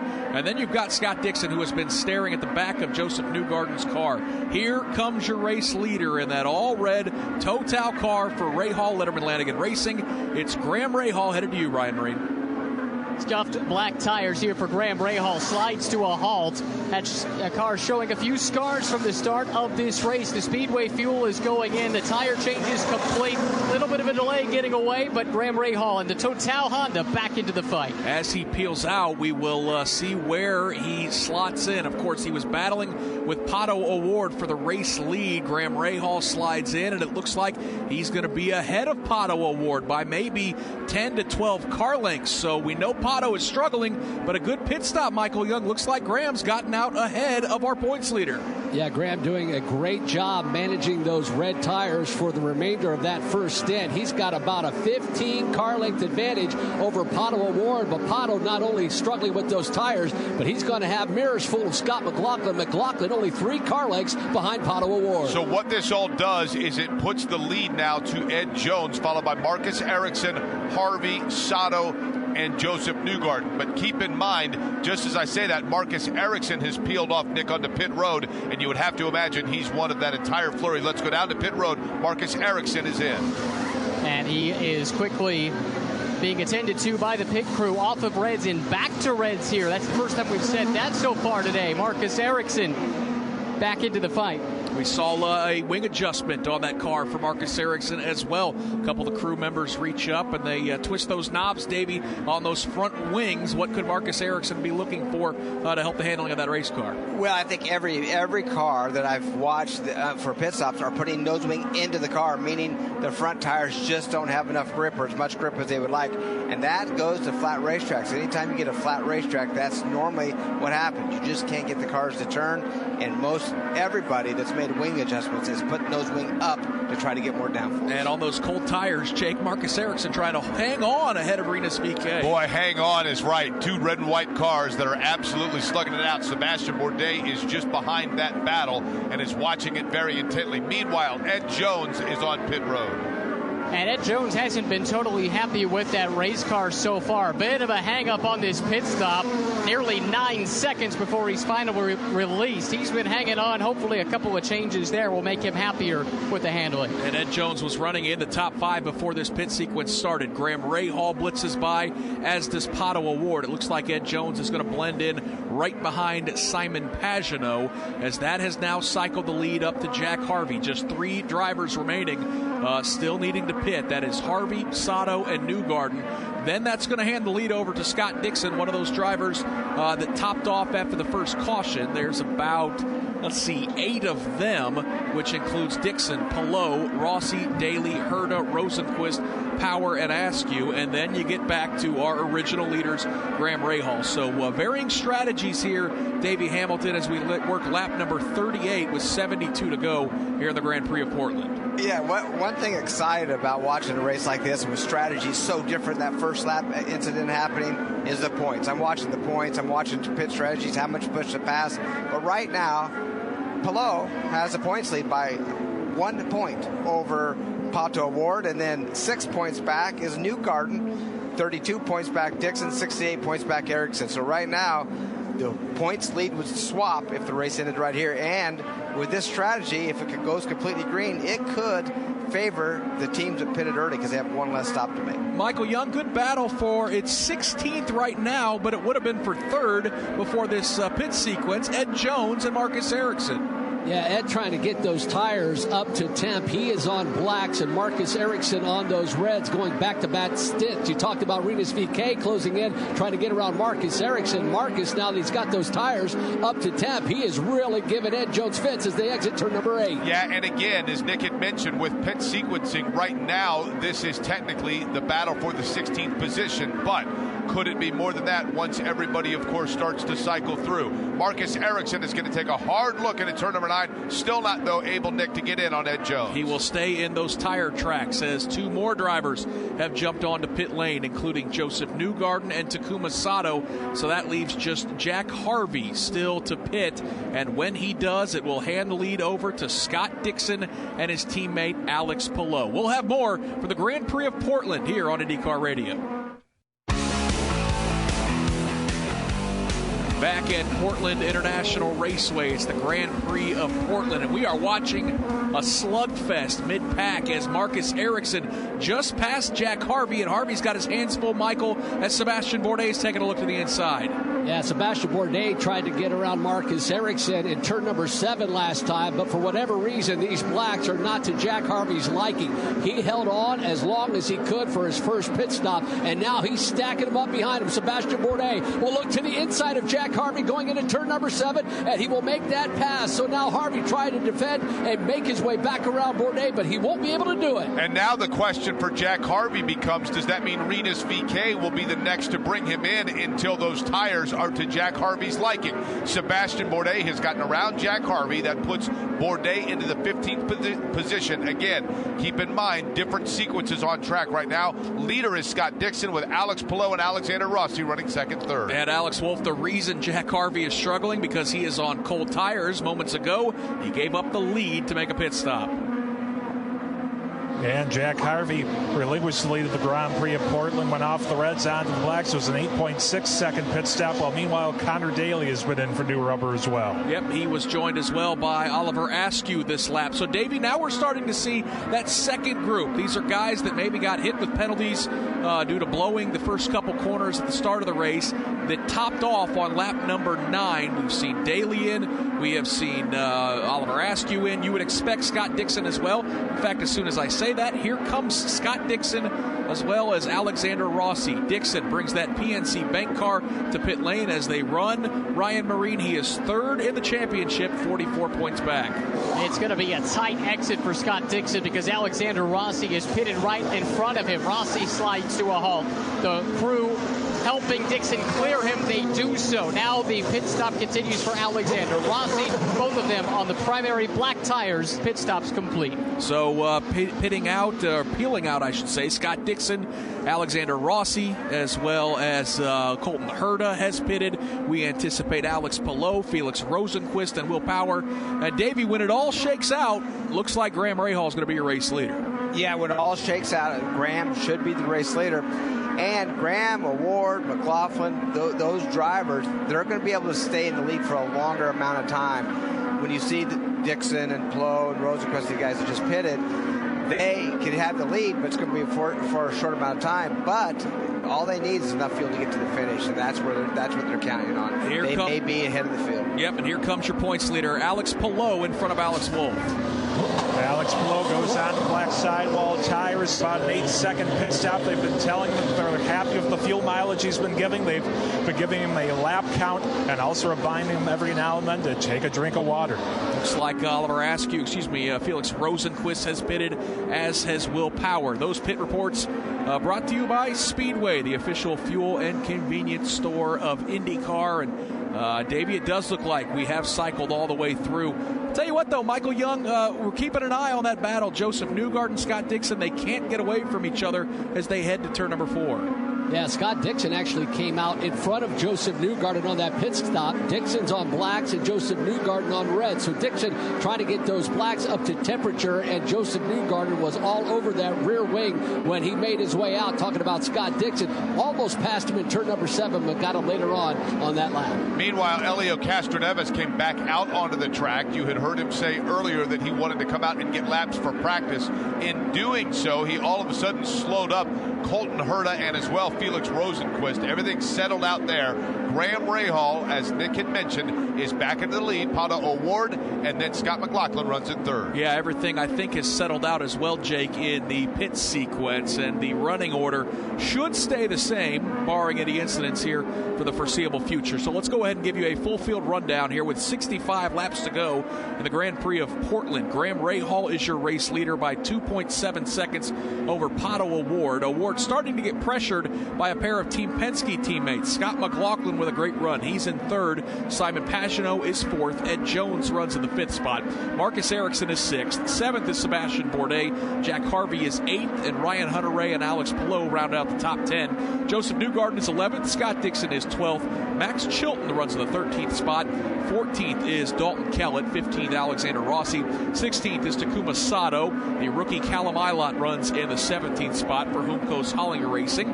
Jimmy Johnson is 18th. Felix Rosenqvist is 19th. Been a tough day for Colton Herta as he runs in the 20th position.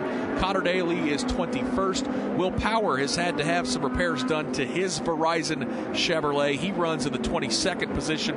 Oliver Askew got spun early in this race. He runs in 23rd. Rinus VeeKay is 24th. And then it's the drivers that have had bad days. Romain Grosjean is 15 laps down. He runs in 25th. Elio Castroneves back out on the racetrack, but he is 18 laps down in 26th. And James Hinchcliffe not officially out of the race, but 45 laps down in the 27th position. Well, last year IndyCar made a pledge to support diversity and inclusivity throughout the paddock at each of our events. To get an update on some of those initiatives, let's check in with Katie Kyle, who's with a member of the IndyCar community who's on track with diversity. Amanda Gross is a development engineer at Andretti Autosport. And first of all, Amanda, we want to know, what is a development engineer? Oh, a development engineer is someone who works in research and development for a team and works on odds and ends of projects to help the performance over a year and help our team obviously gain in performance. One of my main focuses is aerodynamics, and I do stuff at wind tunnels and to deal with the aerodynamics that go along with the car. When you came into the NTT IndyCar Series, what was inside you and inside your head that said, I can be successful and do this despite not really seeing anyone in those positions? I just knew what I wanted, and I wasn't going to let anything stop me from getting that, whether it had to do with males or females, and I just knew what I wanted to accomplish, and I was just going to go for it. How have you seen the sport change in terms of diversity? Starting out, I maybe knew one other female in the sport, but since, at least for sure in the last 3 to 5 years, the amount of diversity that has come across in the paddock is outstanding. And it's something that you talk about it, but you don't even realize it's there anymore because it is so common to see a new female come in. Well, that's awesome. Great. I'm Katie Kyle. That's On Track with diversity for the NTT IndyCar Series. Thank you so much. The soon-to-be mother, Katie Kyle. You can hear more of that interview on our website. Go to IndyCar.com/radio and click on podcasts. Some pretty good battles, Michael Young, throughout the field, including one for second as well as one for fifth. The best battle is that battle for fifth as Marcus Ericsson was all over the rear wing of Ed Jones trying to get around him in turn number 4. Ed was able to hold him off, and now Jones able to gap Marcus Ericsson by about 3 car lengths, but Marcus Ericsson, a nice exit out of turn number 7. Marcus Ericsson's bigger concern right now might be that of Sebastian Bourdais, who has now started to draw a beat on that Husky chocolate machine through turn number 8. Again, Ed Jones leads this duo, Marcus Ericsson, but Sebastian Bourdais is right there trying to close in on Ericsson, who runs in 6th. Three of the more soft-spoken drivers in the IndyCar paddock. It is Ed Jones, Marcus Ericsson, Sebastian Bourdais out of turn number 12. Again, this is 5th, 6th, and 7th. All three of those drivers having really good days as they get hard on the brakes. The right-hander of turn number 1, abusing the curbing, red and white curbing to the inside and outside. It's still Ed Jones holding off those two, the Swede Marcus Ericsson and the Frenchman Sebastian Bourdais.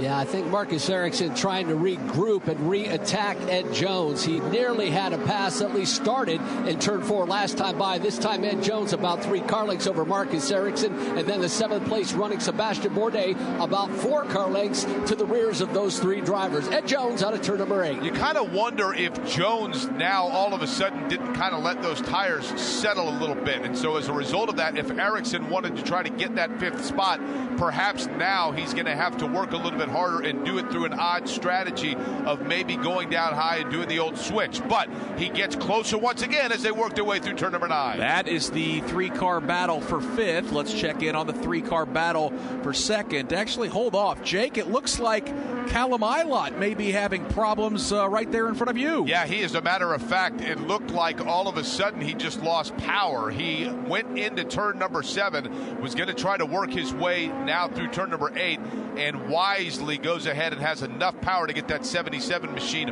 off of the racetrack. We'll see what that means, as right now we're under green. Nick, he might have gotten it off the racetrack enough of the fact that it's going to prohibit them from having to throw a full course caution. We see some concerned looks on the faces of the members of the Juncos Hollinger team. And Davey Hamilton, if you're one of these drivers running in the top 5, are you jumping on pit lane here with that car stopped? So, well, one thing right now is the yellow. There's 2 cars off, actually. There's a car off in right off the chicane, Kellett in the front straightaway. Is that going to bring a yellow as well? Right now, yellow will mix everything up, right? I had 2 strategies going. One of them I had Rahal going to win this race. The other one I had actually Palou going to win this race. But if yellow comes out now, all changes. Here comes Pato now. Oh, pit lane is busy. Pato O'Ward is in. Looks like McLaughlin is in, as is Pagano. Ryan Marine, it is getting busy on pit lane. Pato O'Ward anxious to get off of that set of tires. It's going to be a set of sticker blacks for Pato O'Ward. No visible changes. Just about 7 seconds on that stop for the McLaren crew. It was a good stop as he peels out. McLaughlin and Pagano going to do a little drag race at pit exit. The 2-team Penske drivers. McLaughlin spins the tires, but it looks like he will accelerate ahead of Simon Pagano. Marcus Ericsson also pitted, and the full course caution is out. Half of those drivers have pitted.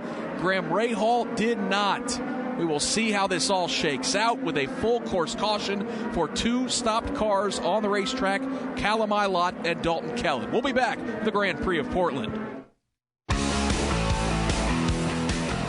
It is the Grand Prix of Portland on IndyCar Radio. You're listening to this race on some great stations, our affiliates, including WJCW in Johnson City, Tennessee, WMRE in Charlestown, West Virginia, and WIMA in Lima, Ohio. Davey Hamilton, feels like this caution could have timed out perfectly for some, not so good for others. Let's talk a little bit about the strategy. First of all, how do you think this affects our new race leader, Graham Rahal? Well, I think it may hurt Graham, unfortunately. We'll just have to wait and see. Now, he needed about 6 laps of fuel to get to the end of this race. If this caution goes 6 laps, it may benefit him. It just depends on how long this yellow is going to be.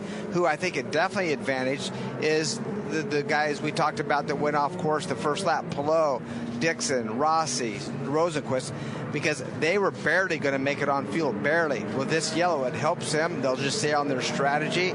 They already made their first pit stop under yellow. They just stick with what they're doing. It may advantage those as well. So, because when we see the ones that came in, which was Award, Daly, Power, a few of those, they have to pit again. They cannot make it to the end anyway, so they're going to have to pit again. So what you're saying is those guys that thought they were being slick, jumping on pit lane right before the caution, they've still got to pit again, and now they've lost all track position to Dixon and that's Rossi right. and those guys? That's right. They lost some track possession. You got to remember, O'Ward's still in 12th. A lot of things could happen up in front of him, but I really think that with him having to make one more stop, and majority of the drivers in front of him, including Rahal, could possibly, with this yellow, like I say, it needs to be a long yellow. Graham's praying for a long yellow. I don't know that it will be because it's just toe-offs, but the longer the better for Graham. But the ones that may take advantage is Palou for sure, Dixon for sure, Rossi, Rosenquist, Herta. Those drivers, they should just be able to stay on their normal strategy and be okay. For more on the strategy involving our race leader, Graham Rahal, let's go back to pit lane and Ryan Marine. The radio chatter to this point, guys, indicates that they do think this fits into their strategy all right. They are having Graham save some fuel here under this yellow. They're still crunching some numbers to make sure that they feel like this shook out the way that they initially thought. But if that is indeed the case, they are quite confident that this did fall into their hands. They asked Graham just a moment ago, how has the tire deck been? He said it's been good, just a little bit of a problem with a slight bit of wear on the left front wing on reds. That's one thing they'll keep an eye on. But all in all, everyone quite calm and optimistic here in the Total camp for Graham Rahal. And Davey, how about the day for Joseph Newgarden? He pitted 4 laps after Rahal, but still 5 laps prior to guys like Palou and Dixon. He finds himself in 5th. As Tim Cindric, have they kind of worked a little magic here to get him up into the top 5? Yeah, I don't know if it's magic or luck because a lot of these drivers being sent to the back, and Newgarden was already back there. They made that initial pit stop early on in this race under yellow on lap 10. I think it was 9 or 10. Didn't go back green to like 11 or 12. So it right now, as I said, when I was going, if it stayed green, I thought, ooh, man, this is going to fall into all those drivers' hands with Palou leading that pack. I figured that he had a really good opportunity. I think he still does. But don't forget, Jack Harvey is in front of Palou. He pitted on lap 40.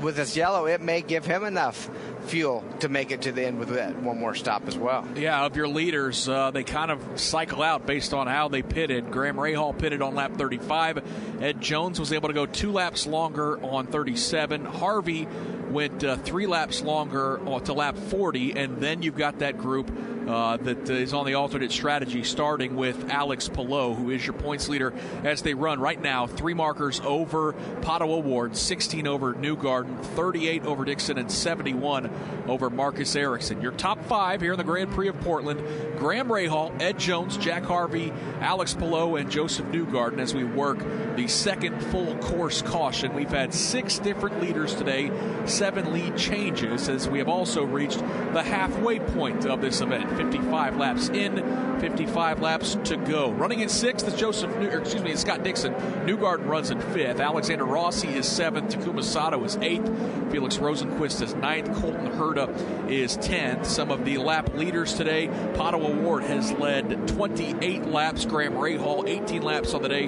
Jack Harvey and Scott Dixon have both led 3 laps. Ed Jones with 2. Biggest movers from their initial starting position. How about Takuma Sato? He is plus 18 on the day.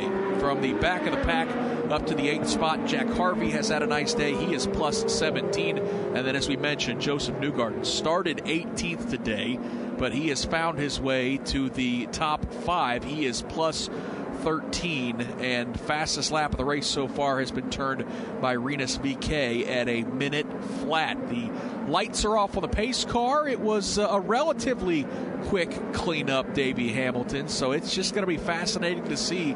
The good news for Graham Rahal, we saw he could go long during that first stint, but ultimately you're saying the question is, can he go long and make just one more stop, or is it going to be tight to make 2?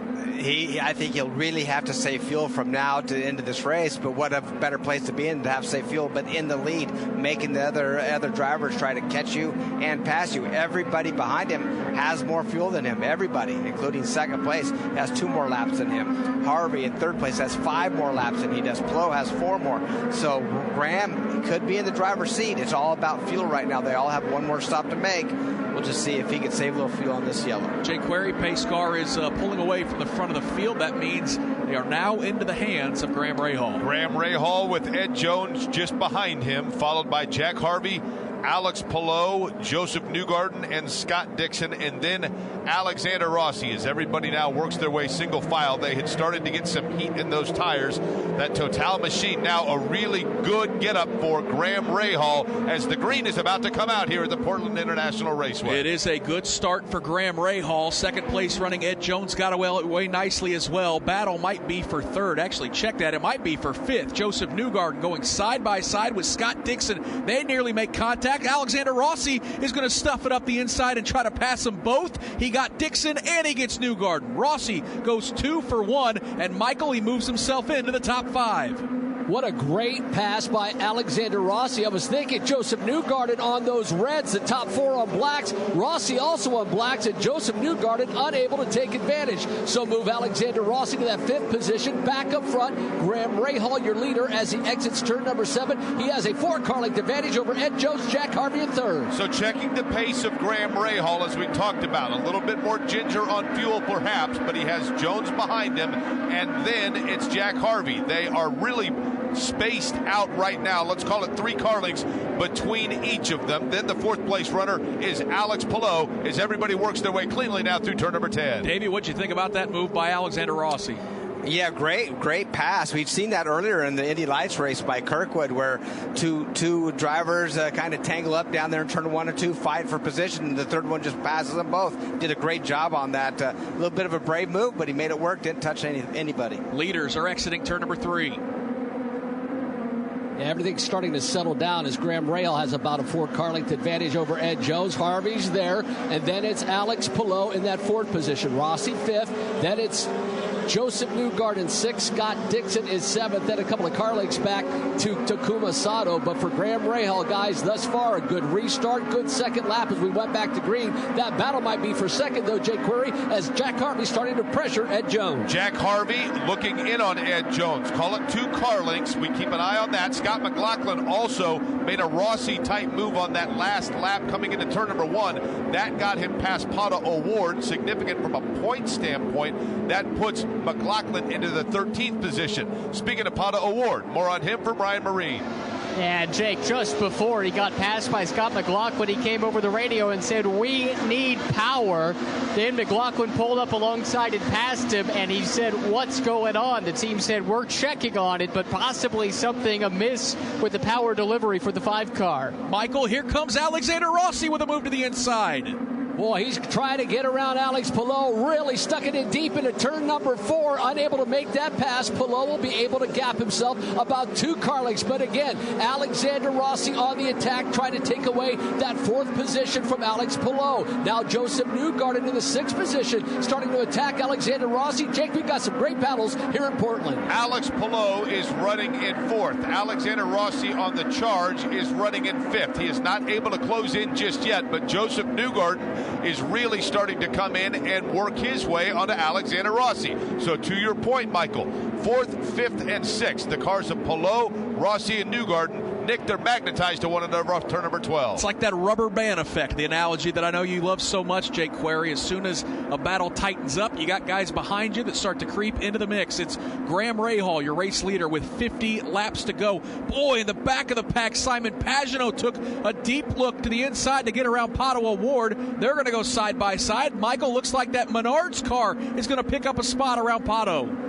Yeah, that's a very nice move by Simon Pagenaud down into turn number 1. Got him in turn number 3, but we see Pato O'Ward struggling. Now Oliver Askew is on the rear wing of Pato O'Ward, so if Pato has issues, he's certainly not going to find him here in turn number 7, as now Oliver Askew starting to close in on Pato O'Ward. The high V machine of Oliver Askew is the next to try to draw in on what appears to be a slightly underpowered, according to Ryan Marine's chatter that he heard, Pato O'Ward machine, and that jives with what we're seeing on the racetrack. Rinus VeeKay would also be right there with Askew to try to get around Pato O'Ward. O'Ward currently running in 15th. Yeah, that is the battle for 15th. It's further back, but boy, it got awful hairy there down the front straightaway as Simon Pagenaud made the pass.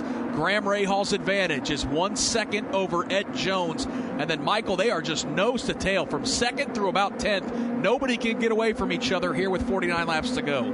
Yeah, now a battle starting to shape up for third. Jack Harvey has it, and Alex Palou wants it. We talked about Alexander Rossi trying to get around Alex Palou. Now Palou, as I said, putting pressure on Jack Harvey at the exit of turn number 6. Harvey able to get back into that accelerator, now hits the brakes into turn number 7. Alex Palou about 2 car lengths to the rears of Jack Harvey. So Jack Harvey, again, Palou just behind him, and then it's Alexander Rossi, but Harvey's able to hold him off through turn number 8. Boy, when Palou comes into view in turn number 8, Rossi is right there. It's as if there's one car right behind the machine of Jack Harvey. Yeah, they stalk each other down the back straightaway. Rossi giving chase to Alex Palou in the battle for the 4th position. Rossi right now as they run as your points leader. Alexander Palou is. Rossi, of course, looking for that first win of the season. Back down the front straightaway. 48 laps to go. Graham Rahal leads. Nobody jumping out of line, Davey Hamilton, except further back. Again, Oliver Askew took a peek to get around Pato O'Ward, but boy, it's about a car length or 2 separating this entire field through about the top 15. Yeah, Pato O'Ward, I think they're going to look back at them making that yellow flag stop and probably really regret that. And then when he comes back out, and it doesn't seem that he has a very fast race car. Simon Pageant has been struggling, we know that. He was able to pass him. Now Askew's looking to pass him as well. But majority of this field is single file. Taking advantage of somebody's mistake is what you have to do at this point. With 48 laps to go, your top 10, Graham Rahal, Ed Jones, Jack Harvey, Alex Palou, Alexander Rossi, the top 5. Newgarden is 6th. Dixon 7th. Takuma Sato 8th. Colton Herta is 9th. Felix Rosenqvist is 10th. We pause 10 seconds for station identification. This is the IndyCar Radio Network. Back at the Grand Prix of Portland, this is the IndyCar Radio Network. Nick Yeoman, our driver analyst Davey Hamilton. Out in the turns, calling the action, Michael Young, as along with Jake Query, our pit reporters, Ryan Marine and Alex Wolf. It has been an interesting day here in the Pacific Northwest as some of our front runners missed turn 1, got penalized, kicked almost all the way to the back of the pack. Bad days for James Hinchcliffe, Elio Castroneves, Roman Grosjean. They got damage in an opening lap race. And as we run right now, it is Graham Rahal who is your race leader with 45 laps to go. Davey Hamilton, he's got a 1.4 second advantage. And you and Michael Young kind of theorizing during the break, hey, what do you do with the pace for Graham Rahal if indeed he needs to save some fuel up front? Yeah, so right now, if you look at the lap times for the first, let me see here, the first 12 drivers, they're basically exactly the same, all the way through exact same. And what I have to think that they're all saving a little bit of fuel. Now, somehow, Graham is in the worst position. He has to make it to lap 75, I feel, to really make it to the end. So we'll see if he can make it. That's 40 laps, but we've got to remember we had yellow flag laps. Jones looking better at 37 laps since he last pitted. He only needs to make it to lap 77. Harvey's looking really good. Only needs to make it to lap 75. Saving that fuel on the yellow. He should be able to do that. So it's going to be exciting run to the finish. But right now, the driver, where you see them right now, could very well be where they finish. Yep, there's no doubt. Going to be some fuel stretching, it seems. Ryan Marine, you have more on our race leader, Graham Rahal. Yeah, and the team communication about a minute ago to Graham was that he's hitting the number. He's getting the mileage they're looking for, and they keep telling him every bit you save here is more you'll have in that final stint. And they're not just happy with the fuel save he's been able to do, but the gap he's been able to build. And helping in that is the fact, as Davey alluded to, basically everyone immediately in line behind him is also in some form of fuel save as well. So everything copacetic for now here in the Rahal pits. And if that's the case, Davey, if the team's happy with the fuel number and the pace continues to be strong, maybe not so much for Graham Rahal to worry about, because as we talked about, he's been fast all weekend, and that lead continues to grow 10th by 10th. It's up to 1.4 seconds now over second place running Ed Jones. You know, it's funny about our sport, Nick, is a lot of times you see the car that's leading is really fast and he'll be out front, and you watch his lifting points and where he brakes. It's really early and he lifts really early. Then you see the guys that aren't so fast are driving in at a car length deeper. They're doing all this stuff to try to make up for that lap time. I think that's where Graham's at right now. His car is so good, has a lot of corner momentum. He can lift off the throttle early, let the car roll to the corner at a high speed of rate, get on the throttle easy, and it works in his favor. So right now I think he just has a superior handled race car over everybody everybody else. We'll find out if he can save enough fuel. But from what his team says, he's hitting the number and still has almost a second and a half lead. Yeah, still 42 laps to go, so a long way to go. But Jake Query, it's been since 2017, a weekend in Detroit where Graham Rahal swept both races. That's the last time he's gone to victory lane. He's had some good runs over the years and has shown a lot of pace, but victories over the last couple of years have certainly eluded him. If I recall correctly, it was on that weekend when Graham Rahal had won at Belle Isle, when afterwards he made the joke that Buckeyes are used to winning in the state of Michigan. Now, ironically enough, his Buckeyes trip up yesterday to the Ducks of Oregon, and it's in Oregon where Graham Rahal might snap that skid. But he's got a lot of work to do. He's got Ed Jones behind him and then Jack Harvey. But what he is doing, I think, that's interesting, Nick, is, you had mentioned the fact that Graham Rahal probably had to kind of set the pace a little bit on the restart because fuel was something, as Davey was talking about, that he wanted to be careful with, but he's done a really good job of not only setting that pace, but managing to keep Jones at bay. The points championship as they run, Graham not necessarily one of those guys that is in the hunt for the championship, although with a race win, this certainly would help him. If he can stay up front, he would be the driver that takes over the 6th position, +2 on the season championship running order. But right now, Alex Palou is your points leader by 8 over Pato O'Ward, 18 over Joseph Newgarden, 40 over Scott Dixon, and 72 over Marcus Ericsson. And I know people hate saying, well, as they run, there's still lots of racing to go. But, Jake, this championship battle is so good, it can never hurt to take a peek at where those things are. And where each of those are running right now. Like, for example, if you take the top 5 in points as they run right now, to your point, but running right now in 5th in points is Marcus Ericsson. He is 18th in this race at the moment. The 4th place driver would be Scott Dixon. Dixon, when you look at where they're running right now, is in the 7th spot in this race. Then 3rd, as you talked about, Joseph Newgarden. Newgarden is running 6th in the race. Then you have Pato O'Ward. That's probably the dropper here because O'Ward is running 15th in this race with Alex Palou running in 4th. Yeah, and Davey, we've talked a lot about these 5 drivers that came into this weekend mathematically eligible, and we, I think, kind of all agreed that Marcus Ericsson was the long shot. This is not what he needs today, running in the 18th position. If he wanted any shot, it was going to have to be race wins. Very likely, if he doesn't improve on this 18th spot, we may be able to cross him off the list heading to Laguna Seca. Yeah, if the race is the finish as we see it right now, you're exactly right. It's really down to the top 4 at this point because there's 40 points separating that top 4, and boy, they're really tight with the top 3. Only 16 points or 18 points between those drivers. So, some crazy things happened early in this race, but for what Graham Rahal qualified good, he ran good. He's played this game the best so far. But what has happened, maybe Pato did not, and it really leaves a good points race for us to watch. Graham Rahal's advantage is 1.5 seconds. It's grown at times to 1.7 seconds over Ed Jones. Sometimes it'll drop to about 1.3 as you see the back and forth action with all of these drivers presumably trying to save a little fuel to make sure that they can do it on just one stop. Rahal is your race leader. Ed Jones is 2nd. Jack Harvey is 3rd. Alex Palou runs in the 4th position. Alexander Rossi is 5th. Rossi has been putting the pressure on Alex Palou the last handful of laps as he made a thrilling pass to move up to 5th, getting around not just Scott Dixon, but Joseph Newgarden as well. Takuma Sato runs in 8th. Colton Herta is 9th. Felix Rosenquist is 10th. Alex Wolff, Jack Harvey only has a couple races left with that Meyer Shank Racing team, and he's given that 60 car a good run in 3rd place. He is, but he has been given a little bit of, I guess, a dilemma of sorts for a driver to try to figure out. He's been told by the timing stand to try to get the best fuel number that he can, but also try to close the gap on Ed Jones. So maybe Davey can speak to how you can maybe do that, try to somehow hit a good fuel number, but also try to run down your adversary in front of you. Yeah, well, as a driver, it's like, can you give me one or the other? Because you're asking for a bit of a miracle to catch the guy in front of you and save fuel. It's a pretty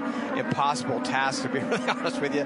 But Harvey, actually, I feel that he, at that he pitted on lap 40. Graham at 35. He has 5 more laps than Graham, and I think if they think Graham's okay, that Harvey needs just to continue to save fuel. Yeah, try to catch Jones, but it's going to be a task to do that when you're trying to save fuel. Yeah, it doesn't look like that Harvey is necessarily keeping pace with Ed Jones. He has slipped about 1.2 seconds behind, and quite honestly, it looks like Alex Palou is close enough to pressure. Michael, let's pick up. It's the battle for third. Harvey, Palou, and Rossi all nose to tail out of turn number 3. Yeah, and that battle for third has actually grown. I should say the advantage for Jack Harvey over Alex Palou. About 4 or 5 laps ago, I thought, boy, Alex Palou is going to be able to get around Jack Harvey. So I'm not quite sure if he's able to not only catch Ed Jones and save fuel, but he's able to at least gap himself a little bit further away from Alex Palou, although Palou does close it down to about 3 car lengths as Harvey and Palou exit turn number 8. Palou would love to find his way onto the podium if that's what is in the cards for him. But to do that, he's got to get around Jack Harvey. Not able to make up any room right now as they work their way off of turn number 8 and through turn number 9. The lead belongs to Graham Rahal. Ed Jones is the only thing between himself and that trio we're talking about. Jake, that race lead it no longer will belong to Graham Rahal, though, because he is coming to pit lane along with Ed Jones. 1 and 2 on the racetrack coming to pit lane. Here comes Graham Rahal. Ryan Marine, that red car is in front of you. The red car with the red tires on. Let's see what replaces them. It'll be the black sidewalls to go the rest of the way for Graham Rahal. Slight change on the left side of the car. He's down and away. Ed Jones also pitting. He's got scuffed reds that he needs to take to the distance. Longer pit stops, Davey Hamilton. They tried to pack those cars full of fuel. Looks like Rahal and Jones going to have to go 36 laps. Yeah, that's the number. Well, they made it to lap 75, so they need to go 35 laps basically. And if yellow comes out, it may help them a little bit. But I think Graham did that early on, but it did have a little bit of help with some yellows. So they still need to save some fuel. They're the ones that are really on the edge. Right now, Harvey leading this race, I feel he's in pretty good shape because if you can make it to lap 80, I think you're rock solid on making it to the end. That pit report from Ryan Marine brought to you by Speedway, the official fuel and convenience store of IndyCar. So Jack Harvey now takes over the race lead, and the good news, Michael Young, is he has clean air. Nobody in front of him as he leaves turn number 3. Yeah, and he's taken advantage of that clean air this last time by, pulling out to an 8-car length advantage over Alex Palou, who runs in that second position. Another 8 car lengths back to Alexander Ross, who runs third. Joseph Newgarden fourth. And then Scott Dixon runs in that 5th position. But for Jack Harvey, could this be the magic day before he leaves Meyershank Racing? Could he get his first win? He's got a great advantage right now over Alex Palou. Harvey and Rossi have an interesting situation because they both have right around them drivers that are running for a points championship. So does that mean they know that drivers like Alex Palou and Joseph Newgarden are going to be a little bit more conservative, or does it mean that suddenly they now have to contemplate that they might be a little more aggressive pursuing whatever points might be there? Jack Harvey now is headed onto pit road into the view of Alex Wolff. Jack Harvey rolling in. He's being reminded that Takuma Sato is laid out. He hits the marks perfectly off of the blacks and onto the reds for this final stint. 18.5 gallons of Speedway fuel goes in. No real trouble as they pack it full of fuel. About 7.5 seconds. A great pit stop for the Meyershank crew. Looks like Joseph Newgarden is in as well. Ryan Marine, he's in front of you. Sticker reds for Joseph Newgarden. Speedway Racing fuel at a stop in just about 7 seconds for the Team Penske driver. So Harvey gives up the race lead. Joseph Newgarden pits as well. And Jack Harvey's gotten out ahead of Graham Rahal. They're going to race out of turn 3. Michael, this has race-winning implications, possibly. Rahal trying to get around Harvey into turn 4. Graham Rahal will break a little bit earlier than Harvey. Now trying to dive bomb him into turn number 5. Unable to make a move on Jack Harvey. Jack has red tires on, trying to get them up in temperature. Graham Rahal already has a lap on those blacks. Now that advantage for Jack Harvey, about 2 car lengths as both of those drivers make their way out of turn number 7. So off of turn number 7, could this be the spot where Graham Rahal gets the position back from Jack Harvey? The answer as of right now is no. Through turn number 8, Jack Harvey is able to hold off Graham Rahal. It's a car length and a half. That Total machine now is not able through turn number 9 to close in on Jack Harvey. It's the battle for 18th now, but Davey Hamilton, again, this could be the battle for the race lead. Jack Harvey pits 2 laps later, and it allows him to leapfrog Graham Rahal. Yeah, pretty amazing that he was able to make up some time on Graham, not only in the pit stop itself, but maybe on that next lap. He laid it out there, put a good lap in. He had an extra lap of fuel. That last stint, he's going to have an extra lap of fuel this stint as well. So it's going to be pretty interesting if he can still hold it off. But right now, he's pulling away. By the way, he's got the red tires. Red tires have not been wearing out. A lot of times we see the softer compound red tires slow down as Rossi comes in the pits right now. Yep, Alexander Rossi is going to give up the second position and bring that Napa Honda to pit lane, looking for a race win that has eluded him for now 2 years now. Here comes Alexander Rossi towards you, Ryan Marine. It's been nearly a calendar year since he's even had a podium in NTT IndyCar Series competition. Alexander Rossi was given the option of tire compound. He chose to go to the finish on a set of scuffed reds. Speedway fuel in. The Andretti Autosport crew celebrating that stop. They're pleased with it. The Napa car back in the race. He'll hustle onto that accelerator to try to get back out on the racetrack. Where does he cycle in with Jack Harvey and Graham Rahal? He'll cycle out ahead of them. So all of a sudden, Alexander Rossi now, Michael, he finds himself ahead of Jack Harvey, although Harvey is charging out of turn number 3.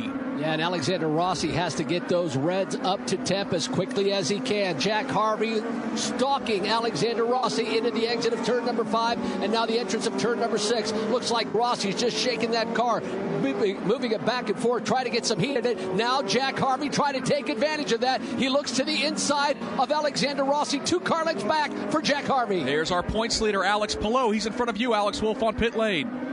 Final pit stop for Alex Palou, a smooth pit stop. They stay on blacks for the 10 crew. And Davey Hamilton, as he peels out, it seems like these guys that pit a little bit later, this race could be falling into their hands. Boy, pretty interesting on the actually overcut, basically, on some of these guys. We'll see where Palou comes out, but right now, and he is going to come out ahead. I'm not sure how this is working exactly, but the guys pitting later are all taking advantage of probably lap time before and after the stop. Wow, how impressive is that with Palou making it out ahead of that group. And behind those guys, Joseph Newgarden makes a pass around Graham Rahal. Jake, it's pretty amazing. I mean, some of these guys, Rossi comes out ahead, and then all of a sudden Alex Palou, maybe the fact that they don't have to sit on pit lane and fill that car with as much fuel. And I think the other thing that's interesting is take Alexander Rossi. How big was that for him when he knew that he had the scuffed tires? So he had grip when he went out. That allowed him to hold off when he got back on track from the charge that was coming on him. Meanwhile, Scott Dixon works his way onto pit road. That means he's coming into the view of Ryan Marine. Seeking yet another series championship, Scott Dixon comes to the pit lane now. They're packing it full of Speedway fuel. It'll be red tires for Scott Dixon on the final stop. No surprise, a great stop by the Wolf Pack of Chip Ganassi Racing. Scott Dixon will peel out of pit lane. Where will he cycle out? It's going to be behind Alex Palou, but right in front of Alexander Rossi. Rossi all over the rear wing. Michael Rossi's going to try to look to the outside. He'll make the pass on Dixon out of turn 3. That was a great pass by Alexander Rossi getting around Dixon. Now Jack Harvey trying to get around Scott Dixon. Doesn't want to get woed up too much by Scott. Now Scott about a 2 car length advantage over Jack Harvey. Harvey will swing it wide to the entrance of turn number 6 and now try to get back into that accelerator and sneak underneath Scott Dixon. Dixon will shut the door and Dixon will exit turn number 7 with a 2 car length advantage over Harvey. And that means that Jack Harvey still slots in the 10th position because it is the 9th spot of Scott Dixon that he is trying to get. Keep in mind, 8th, Alexander Rossi, 7th, Alex Palou. That essentially is what we're going to be looking for once everybody has cycled their way, Nick, through pit road. And Davey, the reality for Graham Rahal, things kind of falling apart before his very eyes in hopes of winning this race. So I'm still trying to figure out how the later you make a pit stop, you come out with that big of an advantage over the drivers that pitted early. Usually your lap times are down because the tires are older, but you do have a lighter fuel load, but your tires are usually wore out, and everybody makes a really good lap on the lap before they come in. But wow, I mean, it's been a really big switch of events on this last stage of pit stop. So as they run with 29 laps to go in the middle of a pit sequence, Scott McLaughlin is your race leader. Simon Pagenaud is second. Pato O'Ward is third. Marcus Ericsson fourth. Sebastian Bourdais is fifth. Those 5 still need to pit. And if they're not able to hustle out in front of Alex Palou, it's going to hand the lead to the young Spaniard, looking for another race win. Palou runs 6th. Rossi is 7th, Dixon is 8th, Harvey is 9th, Newgarden 10th, and then Graham Rahal 11th. Those drivers 6 through 11, they are done in terms of pit stops. So it's all going to matter, Davey, how quickly can McLaughlin, Pagenaud, O'Ward, Ericsson, and Bourdais get their cars off of pit lane. Some really key pit stops coming up for those drivers. Really key pit stops, but they're only, Palou is only 19 seconds behind McLaughlin. There's no way that McLaughlin could come in, make a pit stop, and get back off in that 19 seconds. So definitely cycle Palou, Rossi, Dixon, Harvey, that group of cars back to the front. Just surprised, like I said again, how you pit a little bit later with that group of guys and take advantage of a lot of track position. Yeah, you're right. I mean, theoretically, it just doesn't make a lot of sense, but boy, oh boy, that is how it appears to be shaking out. Here comes Pato O'Ward. He will give up the 3rd position as they run right now. Ryan Marine, he is the points leader, but obviously all track position about to go away, as well as the points lead, as that orange and black car makes the slow crawl down pit lane. It's been a topsy-turvy day for Pato O'Ward. He was asked what tires he wanted to go to the finish. He said definitely the Reds. It's the Reds going on. A hang-up on the left rear. Fuel probe disengaged. That was a longer stop for the Arrow McLaren SP crew. So Pato O'Ward gets back on the accelerator, and as Davey kind of lined it out in terms of the running order, it's not going to work for those drivers trying to stay out. O'Ward slots in, looks like behind Will Power. In the running order, it's going to be ahead of Oliver Askew, which looks like it's going to be back in the 15th position. Still waiting to see Scott McLaughlin, Simon Pagenaud, Marcus Ericsson, and Sebastian Bourdais. At this point, Davey Hamilton, I mean, not even a full course yellow could help those guys as well that are staying out and going home. No, it's really party's over right now. If Rossi can't get by Palou, which he's working him hard, he's only at 1.4 seconds behind him. But right now, the guy that set on the pole this race, Palou, got sent to the back of the field for overshooting turn 1. But when it's all cycled out, it looks like he's the favorite to win it again. We will update some of those pit stops when we come back. Alex Palou looks to be inheriting the lead here momentarily. It's the Grand Prix of Portland on IndyCar Radio. Back at the Grand Prix of Portland, and Simon Pagenaud has spun around turn number 7. Right as we say that, Marcus Ericsson, the final driver still needing to make a pit stop, has jumped onto pit lane. But Davey Hamilton, a full course yellow flag, is going to bunch up this field with 24 laps to go. Yeah, so what it's going to do is make an exciting race to the finish. Now, everybody's got enough fuel. We're going to go to the end without a doubt. Palou leading it, but remember, Palou's on black tires, where Rossi, Dixon, Harvey, pretty much everybody behind him all the way down to 10th with Rahal. And figuring out how Rahal ended up at 10th just blows my mind, how he was leading the race. He made a pit stop early, then lost that many positions. But as we watch a replay with Sato and Simon fighting it out down in turn 6, getting ready to come to turn 7, lost a spot to Will Power. Simon shoots it down underneath Will Power and actually just runs right into the side of Will and spins himself out, unfortunately. So cause a yellow, but it's going to be exciting, right? These restarts at this racetrack are always exciting. We'll see if Palou can hold it off. And right now, just through the cycle, Palou would have a 25-point lead coming out of this when he was at 2nd place going into it. Yeah, and it happened really right at the end of the pit sequence. So everyone is good to go. And here is how they will restart. Simon Pagenaud's car, they've gotten it refired. Well, he might have just killed it once again. And that Menards Chevrolet for Team Penske. But it is Alex Palou, your race leader. Alexander Rossi 2nd. Scott Dixon is 3rd. Jack Harvey 4th. Joseph Newgarden is 5th.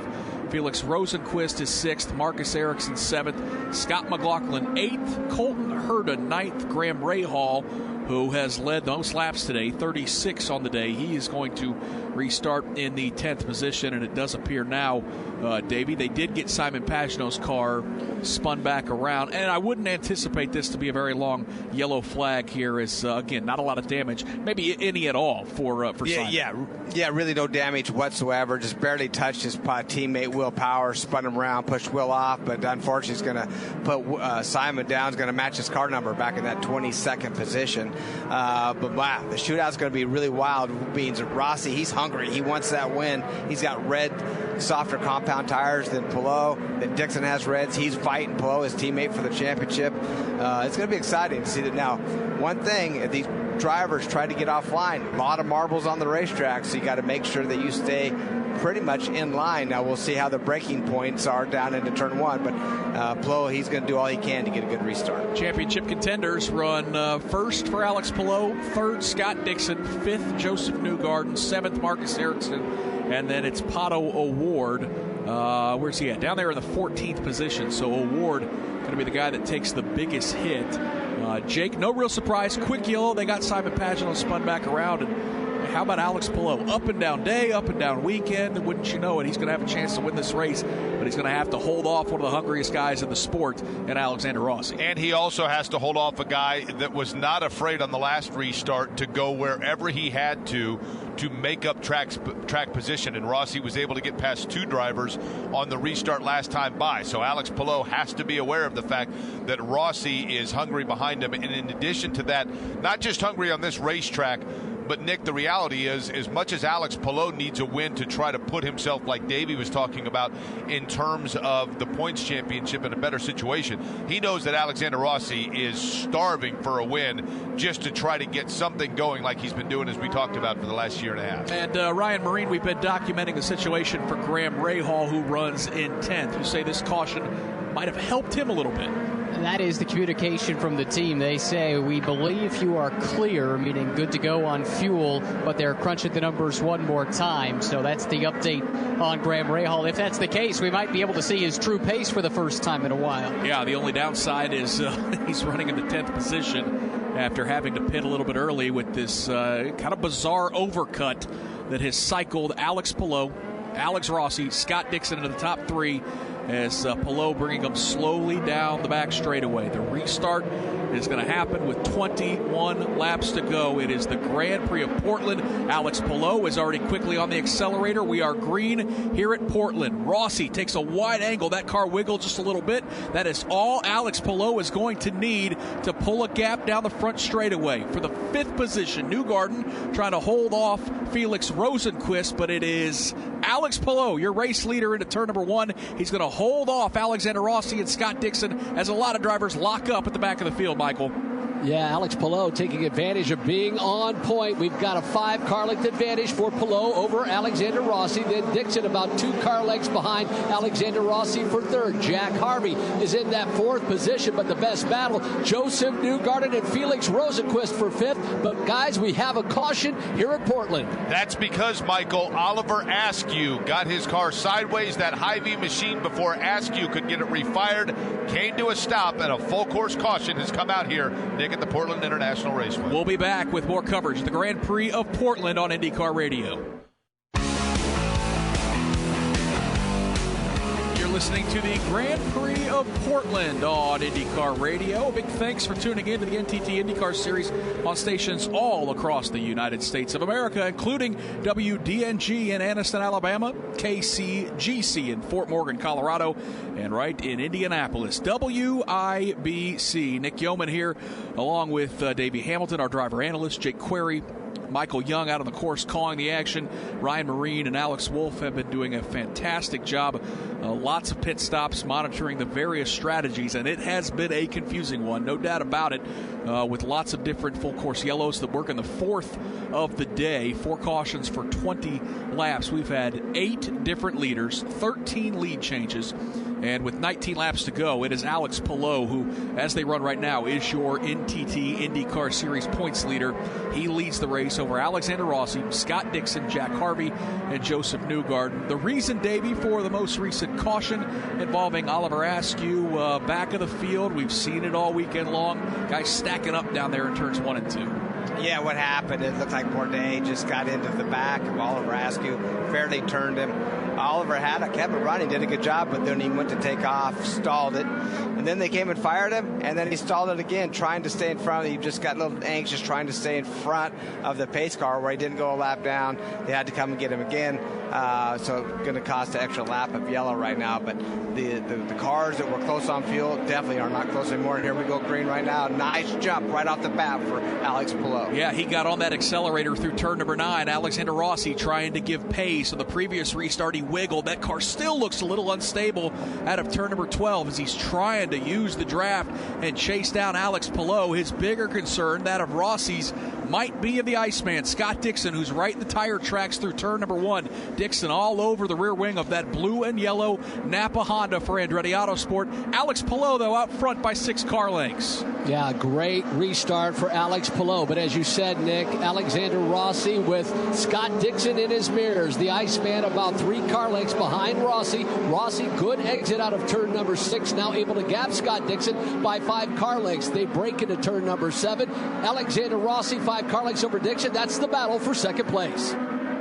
Shifting the focus to that battle for second, like you talked about, Michael. It is Alexander Rossi with Scott Dixon just behind him. Wait just a little bit before Jack Harvey and Joseph Newgarden, which is a decent battle.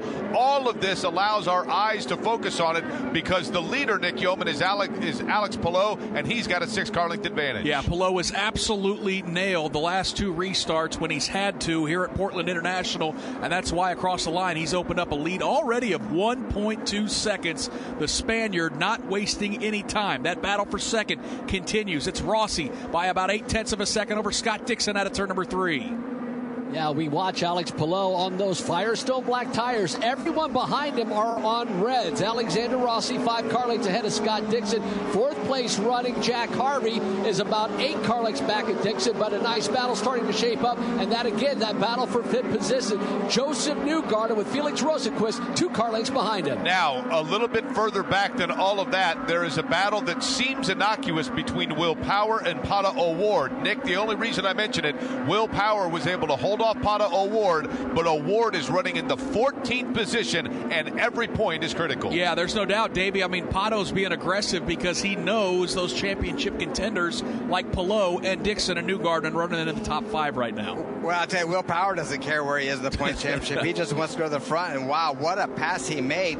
You do not see them going through turn 8 side by side and really overtaking going into 9, but Will Power sent it, man. He sent it in there, made that pass. It would have been great if it was for the lead. Unfortunately, for that 13th position, but what a good pass by Power. But you know what?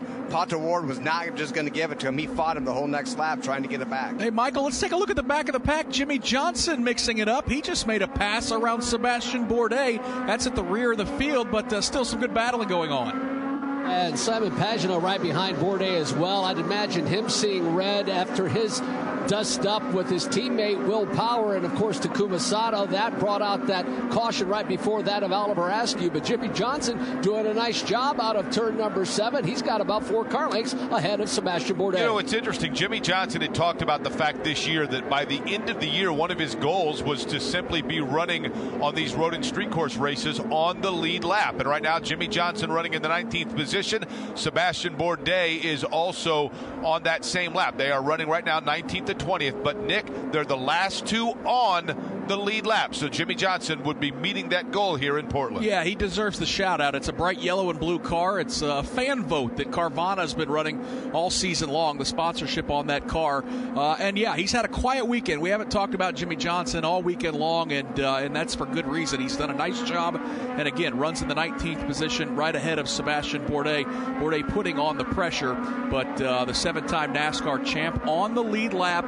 Maybe not competitive pace-wise, but is right there continuing to learn here in the NTT IndyCar Series. There are just 15 laps to go in the Grand Prix of Portland here on IndyCar Radio. My name's Nick Yeoman. Thank you so much for joining us. Alex Palou is your race leader. His advantage over Alexander Rossi is right at 1 second. Davey, you've been kind of watching the availability of push to pass, the extra horsepower those drivers have. What our front runners, our leaders, how does that look for them right now? Yeah, right now we have Palou at 20 seconds left. We have Rossi with 32 seconds left, so he has 12 more seconds of push to pass over the leader Palou. Dixon has 26 left as well, so Rossi's looking the best as far as push to pass, but can he take advantage of it? He is 1 second behind as they snake their way around this racetrack. Rossi's done a good job of pulling away from Scott Dixon. In fact, the front 3 have gotten away from 4th place running Jack Harvey. Harvey's got that 4th spot down by 1.2 seconds over Joseph Newgarden. And Newgarden doing a little damage control after starting in the 18th position, but he's right there in the 5th position. And Jake, no surprise, guys like Newgarden and Dixon, they both got a lot of championships to their name, and wouldn't you know it, in a topsy-turvy day, they both find themselves in the top 5. And they managed to find their way right there where those points are, as you had talked about, Nick, in a situation where, especially at the beginning of this race, all of a sudden everything kind of went out the window, and you wondered what the different strategies were going to be and whether or not people were going to find themselves out of sequence. Maybe that's exactly what happened with Graham Rahal, who looked to be in position for this race and is now in 10th. But lo and behold, those two drivers who seem to be such steady eddies, to your point, Scott Dixon and Joseph Newgarden, had the right strategy to keep them in the top 5. Davey, Rossi starting to inch forward on our race leader Alex Palou with 13 laps to go. Let's also point out Palou on the primary black tires, Rossi on the alternate reds, and how that could play out here over the last 13 laps. Well, normally what we see with the alternate red tires is they wear out quicker as the race goes on. They're faster early, but a little bit slower later on. But I'll have to say, with these conditions, I'm not so sure they're going to drop off the pace. It's nice and cool out here. The tires, not really hard on tires on this racetrack. So that lead in the last 2 laps went from 1 second to a half a second. And by the way, don't forget, he still has that 12 seconds advantage of push to pass as well. Meanwhile, Dixon's fallen back quite a ways. Rossi is coming through turn number 1. Michael, he's already closed it down to 2 car lengths as they leave 1, 2, and 3. He shaves off about 2 car lengths each and every time they come through this portion of the Portland International Raceway. Alex Palou, your leader, 3 car lengths over Alexander Rossi. Now working the midway point of turn number 6. Palou a little slow to get back on that throttle. Now Rossi able to close down that gap to about 2 car lengths. Palou exits turn number 7. Rossi's there 3 car lengths behind. So are we setting up for a fantastic finish? It appears that way. Alex Palou trying his hardest to hold off that Napa machine of Alexander Rossi. It literally is just a half a car length advantage for turn number 9. Oh, and the mindset of these two drivers. Palou is thinking championship. Rossi is thinking, I haven't won a race in 2 years. Out of the final couple corners, Rossi continues to give chase across the line. It's going to be about 0.6 of a second. It was 1 full second just a couple laps ago. Into turn number 1. Alex Palou, car 10, orange and blue with the PNC Bank sponsorship. Rossi gives chase in that Napa Honda. Rossi showing a little patience, not pushing the issue too hard with a dozen laps or so left in this race. Alex Palou, about a 3 car length advantage again. Rossi takes that left side of those tires of that Napa Honda down on the inside of turn number 6. That allows him to close that gap again. But Alex Palou now able to gap himself, call it 4 car lengths out of turn 8. Yeah, I'd agree, Michael. This time by through turn number 7, it looks like Palou might have gotten himself a little more breathing room. Now as they work their way that kink that's turn number 8 and set up on that speed that leads them into turn number 9, Alex Palou maintains that 4 car length advantage. Davey, he closed pretty quickly to get to within a half a second, but the last couple laps, it's not like Rossi's been close enough to necessarily get alongside. Yeah, and Rossi, he has more push pass, but now it's down to 5 seconds more. With Palou having 18, Rossi having 23, Dixon having 23. Just not enough to take advantage of it. I think on those black compound tires that Palou's on, the longer the race goes, maybe the little bit of advantage that he'll have. I think they stay more consistent to the run, where the reds will slow down just so slightly. Davey, for the novice IndyCar fans, kind of explain that push-to-pass system that those drivers are certainly going to be using here at the end of this race. Yeah, so what you have is just that. You have a button that you can push 200 seconds that gives you additional horsepower, about 50 additional horsepower, and to try to pass the car in front of you or use it for whenever you need it. So it definitely makes a difference. You definitely take advantage of it. Majority of the time, you want to do it down the straightaways, and this straightaway, the front, because that's where the passing zone is in turn 1. So that's where they're going to use it, and he's sucked right back up to the back of Palou right now. Jake, we just saw a huge plume of smoke, and it was from Alexander Rossi. Not engine smoke, but track and dirt kicked up in the air. Yeah, and you wonder if Alex Palou, and I don't think necessarily that this is, can we say, the last chance that Rossi was using. Perhaps now he backs up just a little bit and makes another charge at Palou. But it feels as though, Michael, the reality is it feels like maybe Palou held off the best charge of late from Alexander Rossi. Yeah, that really cost Alexander Rossi. I'll call it 15 car lengths now. He was right there at about 4 car lengths last time by, but Palou doing a masterful job as they exit turn number 8, Jake, about, like I said, 15 car lengths over Alexander Rossi. Yeah, stays that way, and then this allowed Scott Dixon to get a little better look at Alexander Rossi. Dixon running in third, and then it's Jack Harvey who is running in fourth. We are now at the point of the race of single-digit laps remaining. Alex Palou maintains his lead. Yep, 9 laps to go, and Davey, the reality, if you're going to beat Alex Palou, you got to be absolutely perfect, and it was a slight bobble by Rossi putting 2 Firestones off the racetrack. Yeah, 1.3 seconds back. It actually was 1.5. He's gained a couple tenths back. They both have the exact same amount, 18 seconds of push to pass. Obviously, the teams are telling their drivers how much they have left, so Palou is going to do all he can to save his and make sure he has a little bit towards the end if needed. Yeah, and Michael and Jake are able to describe it based on car lengths. I can tell you on the stopwatch that lead ballooned up to 1.3 seconds. Rossi in no danger from third place running Scott Dixon, who is 3 seconds behind the race leader, 1.8 behind Rossi. Dixon, in fact, sits comfortably in the third spot with Jack Harvey running fourth, Joseph Newgarden fifth. The rest of the top 10, Felix Rosenqvist, Marcus Ericsson, Colton Herta, Scott McLaughlin, and Graham Rahal. But up front, it is the slight bobble from Alexander Rossi that has allowed Alex Palou to pull out to a 1.3 second advantage. Now the question becomes, can Alex Palou, will he make a mistake? He's been pretty good all day long today, and across the start-finish line, he'll see just 7 laps to go here at Portland International Raceway. Orange and blue, it's nearly an identical car to what you're familiar to seeing from Scott Dixon, and wouldn't you know it, Michael Young, Alex Palou, once he jumps in it, he looks like he races like Scott Dixon.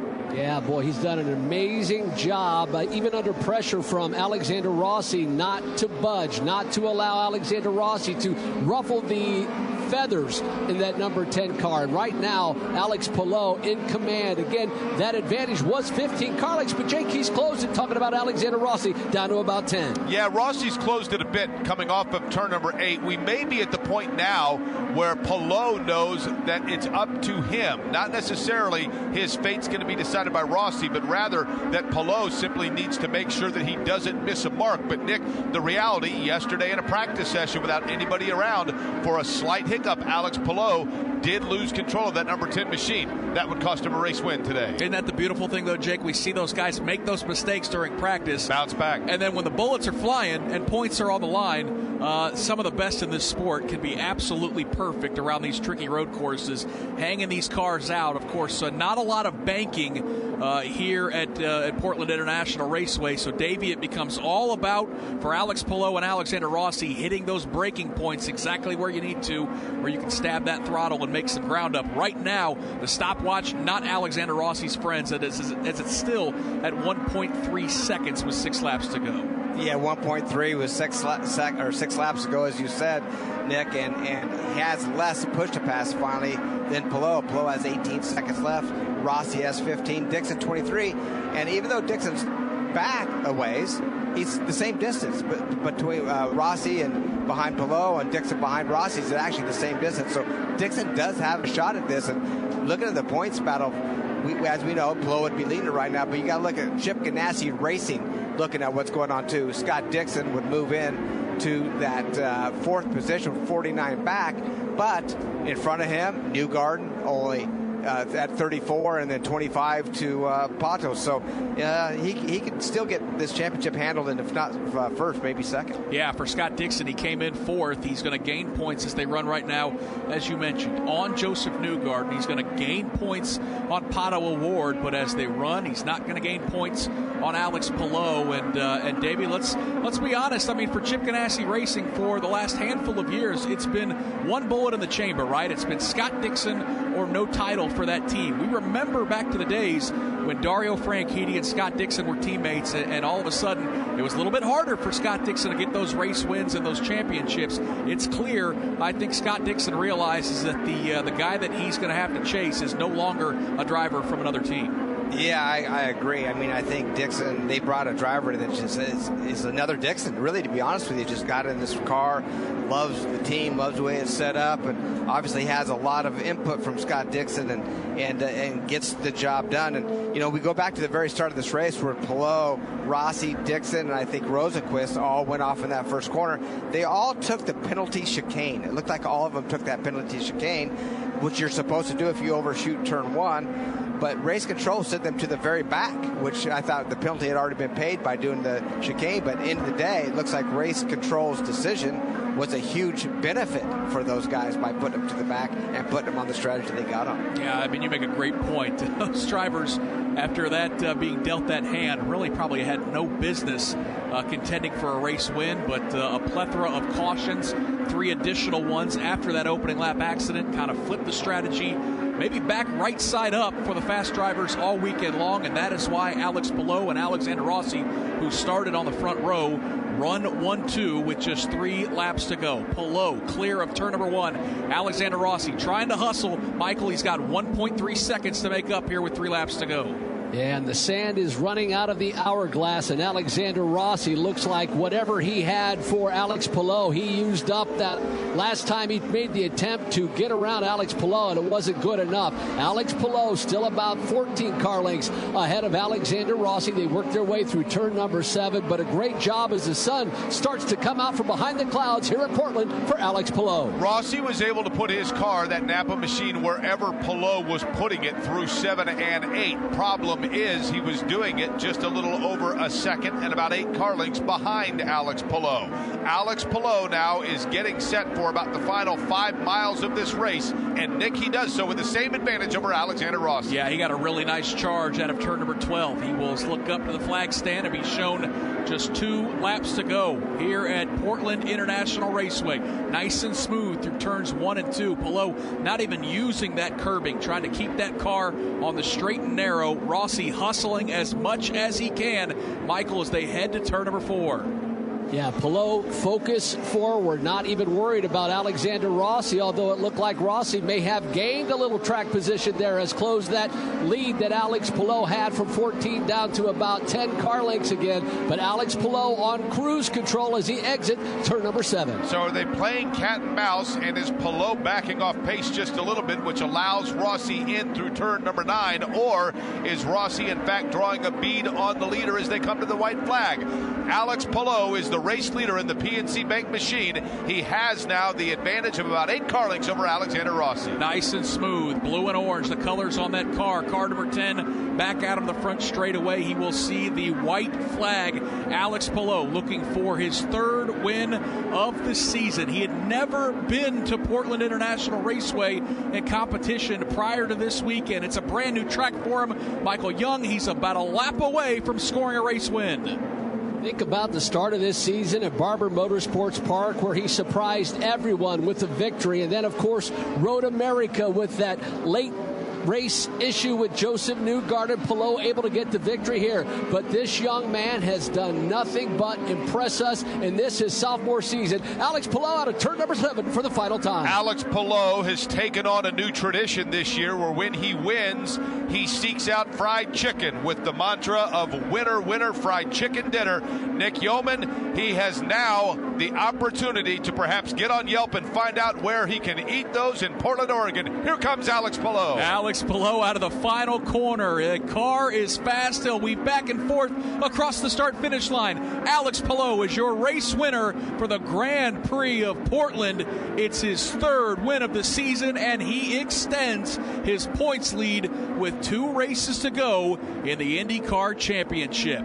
Alex Palou, your race winner. Alexander Rossi finishes 2nd. Scott Dixon comes home 3rd to complete the podium.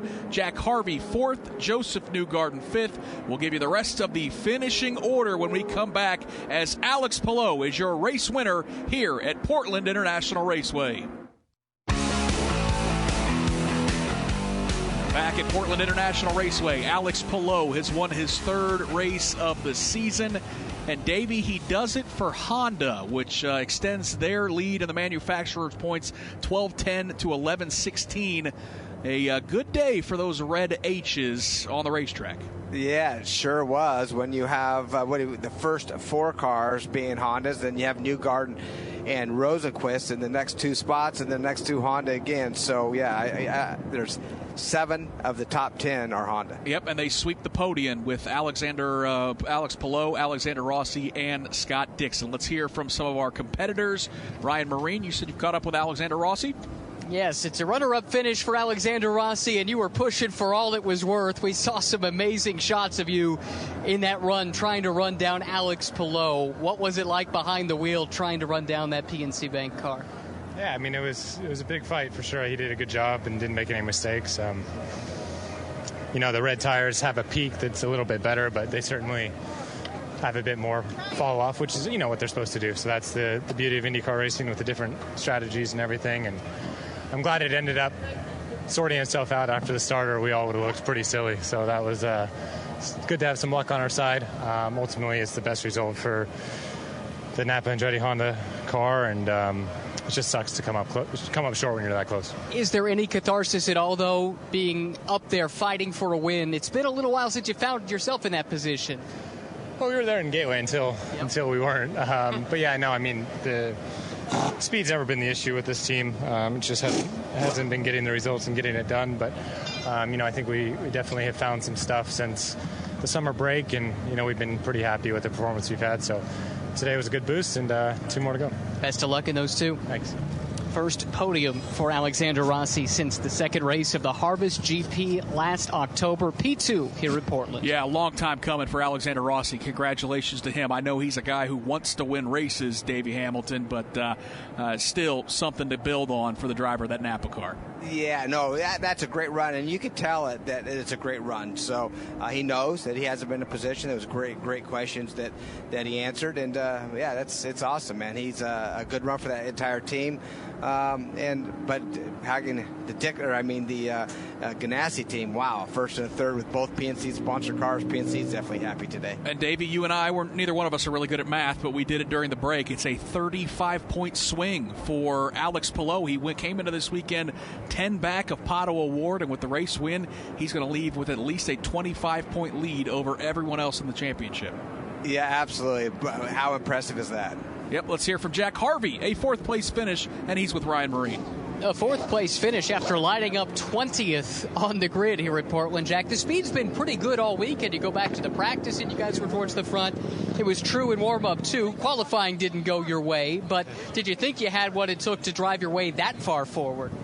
Obviously we got a little bit of help with all the carnage in turn 1, but before the race we asked a pretty clear question as to what the rules were going to be if people had to go through the escape road, and managed to stay on track and pick up a few there. But the strategy was great today, and if we can combine the best bits of all of our weekends, then I think we got a really competitive team, and can come and try and run at the front in the NTT IndyCar Series. And obviously just want to get a great result for everyone at Meyershank Racing, AutoNation, SiriusXM, and got 2 more races to try and get it done. Yeah, that's what I was wondering about. How motivated are you to find a way to victory lane with this team in these next 2 races before the time with the team for you is done? Hungrier than ever. I'm pretty aware that my time is coming to an end here, and I so want to get a win for the guys and for myself and for all the partners that really helps us get this journey even started in the first place. There's so many people who helped us do this, and I'm going to be forever grateful to Michael, Jim, Mark Cannon, everyone at AutoNation, SiriusXM who helped put this together, and there's no better way to say thank you than trying to get a win before the end of the year. It was a strong run to 4th today for Jack Harvey. Let's head to victory lane now at Alex Wolff. Well, the celebration is on for Alex Palou, talking to the number 10 crew. And Alex, when we take a look at the final box score after this one, as he gets another hug, when we look at the final box score, it'll say it started first, finished first, but boy, it was eventful between that. How was the run from the cockpit? Yeah, oh my God, I cannot believe everything that happened today. I don't really know what the IndyCar was thinking about that turn 1. We avoided an accident and they put us in the back, but anyway, we kept our heads down. The guys did an amazing job on the pit stops, on the strategy. HPD gave us the power we needed. PNC Bank was for the first time here with us in the number 10 this year, and yeah, it feels awesome to win one more. When you talk about that with the team, with the strategy, with the pit stops, they were giving you that fuel number to hit the whole time. They were keeping you abreast of the lap count, even remind you every now and then to take a drink. It was not only a full service, but a full team effort to get this win. Oh, yeah, for sure. The team won it. I was just following instructions today. Well, you've come here for the first time. You've won the first time here. What is it about this track winning from the pole position that just suits your style?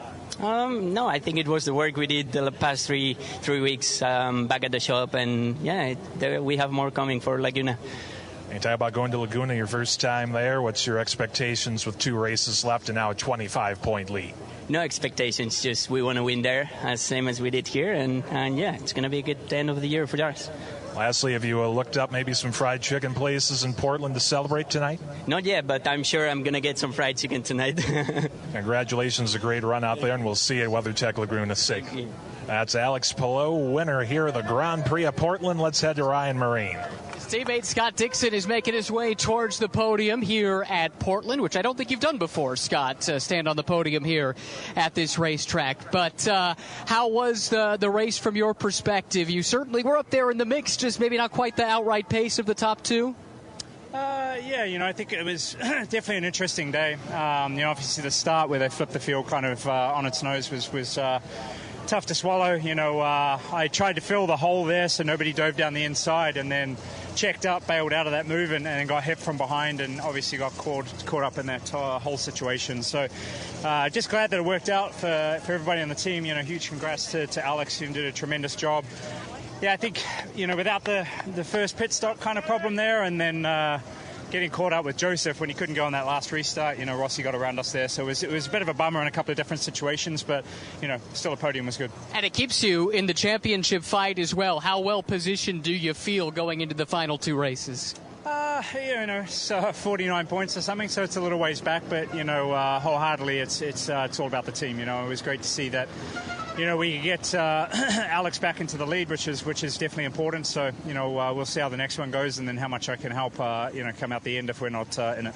That's Scott Dixon, who after 2 finishes outside of the top 15 in the last 2 starts, nice bounce back here onto the podium, keeps him in that championship fight with 2 rounds remaining. Yeah, he's in the hunt, but 49 points back. He just needs his teammate to stop winning races. Great job by Ryan Marine and Alex Wolf all weekend long on pit lane. We pause 10 seconds for station identification. This is the IndyCar Radio Network. Well, it's the Firestone Grand Prix of Monterey. Next up on the NTT IndyCar Series calendar, Barry Tepka, the Director of Heritage Events and Public Relations, joins us from WeatherTech Raceway Laguna Seca. And Barry, first and foremost, your excitement and your staff's excitement level for IndyCar's return to WeatherTech Raceway Laguna Seca after the 1-year absence. It seems like forever that we've had the IndyCar teams out here. We've had some practices and testing out here, which is just phenomenal to have these cars on the track. I was not here in 2019, so this will be the first time I've been experiencing IndyCar in a number of years. So the whole team here is thrilled beyond belief that in the next couple of days they're going to be rolling in. Well, how about besides the NTT IndyCar Series, what can fans look forward to upcoming next weekend? Well, we're looking at a whole bunch of different things. One, we're going to kick it off on Thursday evening at a fan party with, we have, I think, 7 drivers lined up. We'll be at Tarpey's Restaurant just down the street, and autograph sessions, a little Q&A. But we really are trying to upgrade the whole facility and make it family experiences. We're going to have a Ferris wheel. Go-karts are going to be operating. So a lot of food trucks and vendors to be able to explore, and really creating an experience that when you come out here for the racing, there's all sorts of family fun activities that you can do. Barry Tepka is the Director of Heritage Events and Public Relations for WeatherTech Raceway Laguna Seca as we look ahead to the Firestone Grand Prix of Monterey. And Barry, I'd be remiss if I didn't mention some of those sponsors. Firestone, the partnership as the race sponsor, and then, of course, WeatherTech. How important is it for you guys to have those corporate sponsorships and ties to this race weekend? Without Firestone and WeatherTech and Lexus and all the other companies that are year-round sponsors, we would not be able to survive. We would not be able to put the races on. We would not be, we would not be around. It's their support, their activations, and their passion, really, of wanting racing to continue here in Monterey. And without them, who knows what would happen. But we're very excited and very pleased. They're great partners. They're not just a sponsor, throw some money your way. They're active, and forever that, we're forever grateful for them. The Firestone Grand Prix of Monterey concludes a great weekend on Sunday, September 19th. Barry, where can folks go that they want to get tickets or more information about the event there at Laguna Seca? Best way is to go to WeatherTechRaceway.com, and there's a whole ticket page there. Everything from $20 admission passes on Friday up to a $3,000 Champions Club experience, behind-the-scenes tour, chalk talk with the drivers. So we're a variety of ways to come in and enjoy the experience. And my final question, is the corkscrew ready? I know I always wonder if our IndyCar drivers are ready for that fabulous and unique corner on that racetrack. Well, we have had some good history here now, haven't we, with the corkscrew? And it will be ready, absolutely. We have the IMSA race going on this weekend, so a little rubber's being put on the road, and I think we will be bright and shiny so that when Friday morning when the Indy cars turn a wheel, they are going to be very pleased. All right, we really appreciate your time. Barry Tepka, the Director of Heritage Events and Public Relations for WeatherTech Raceway Laguna Seca.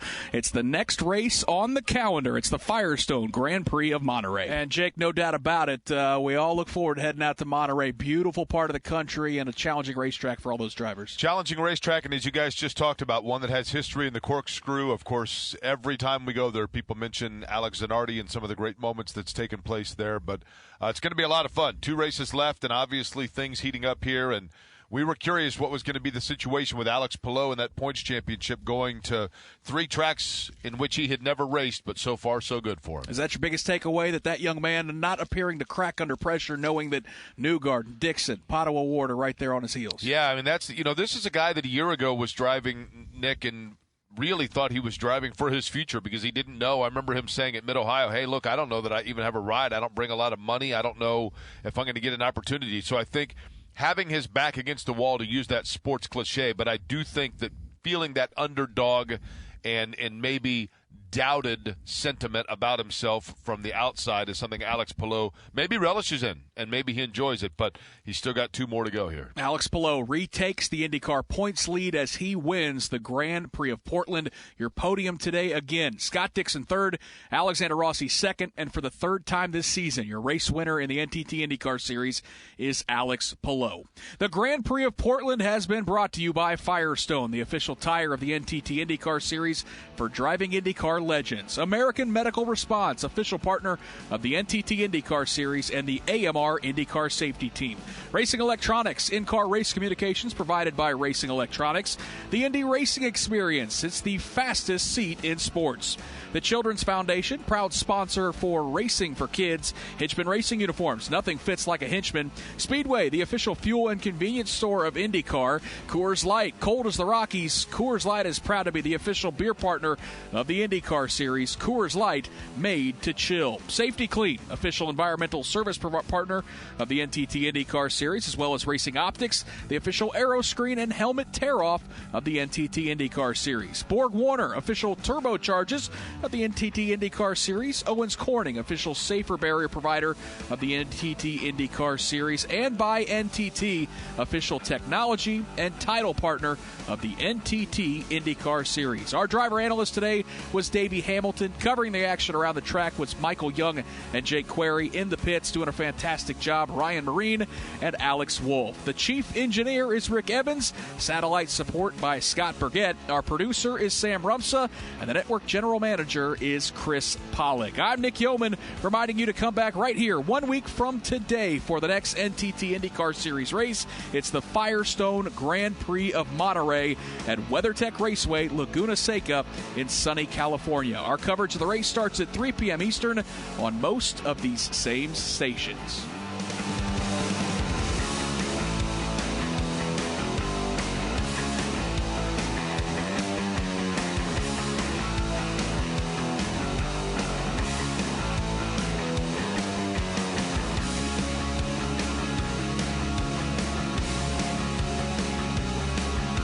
The preceding was an exclusive copyrighted presentation of the Indianapolis Motor Speedway Radio Network.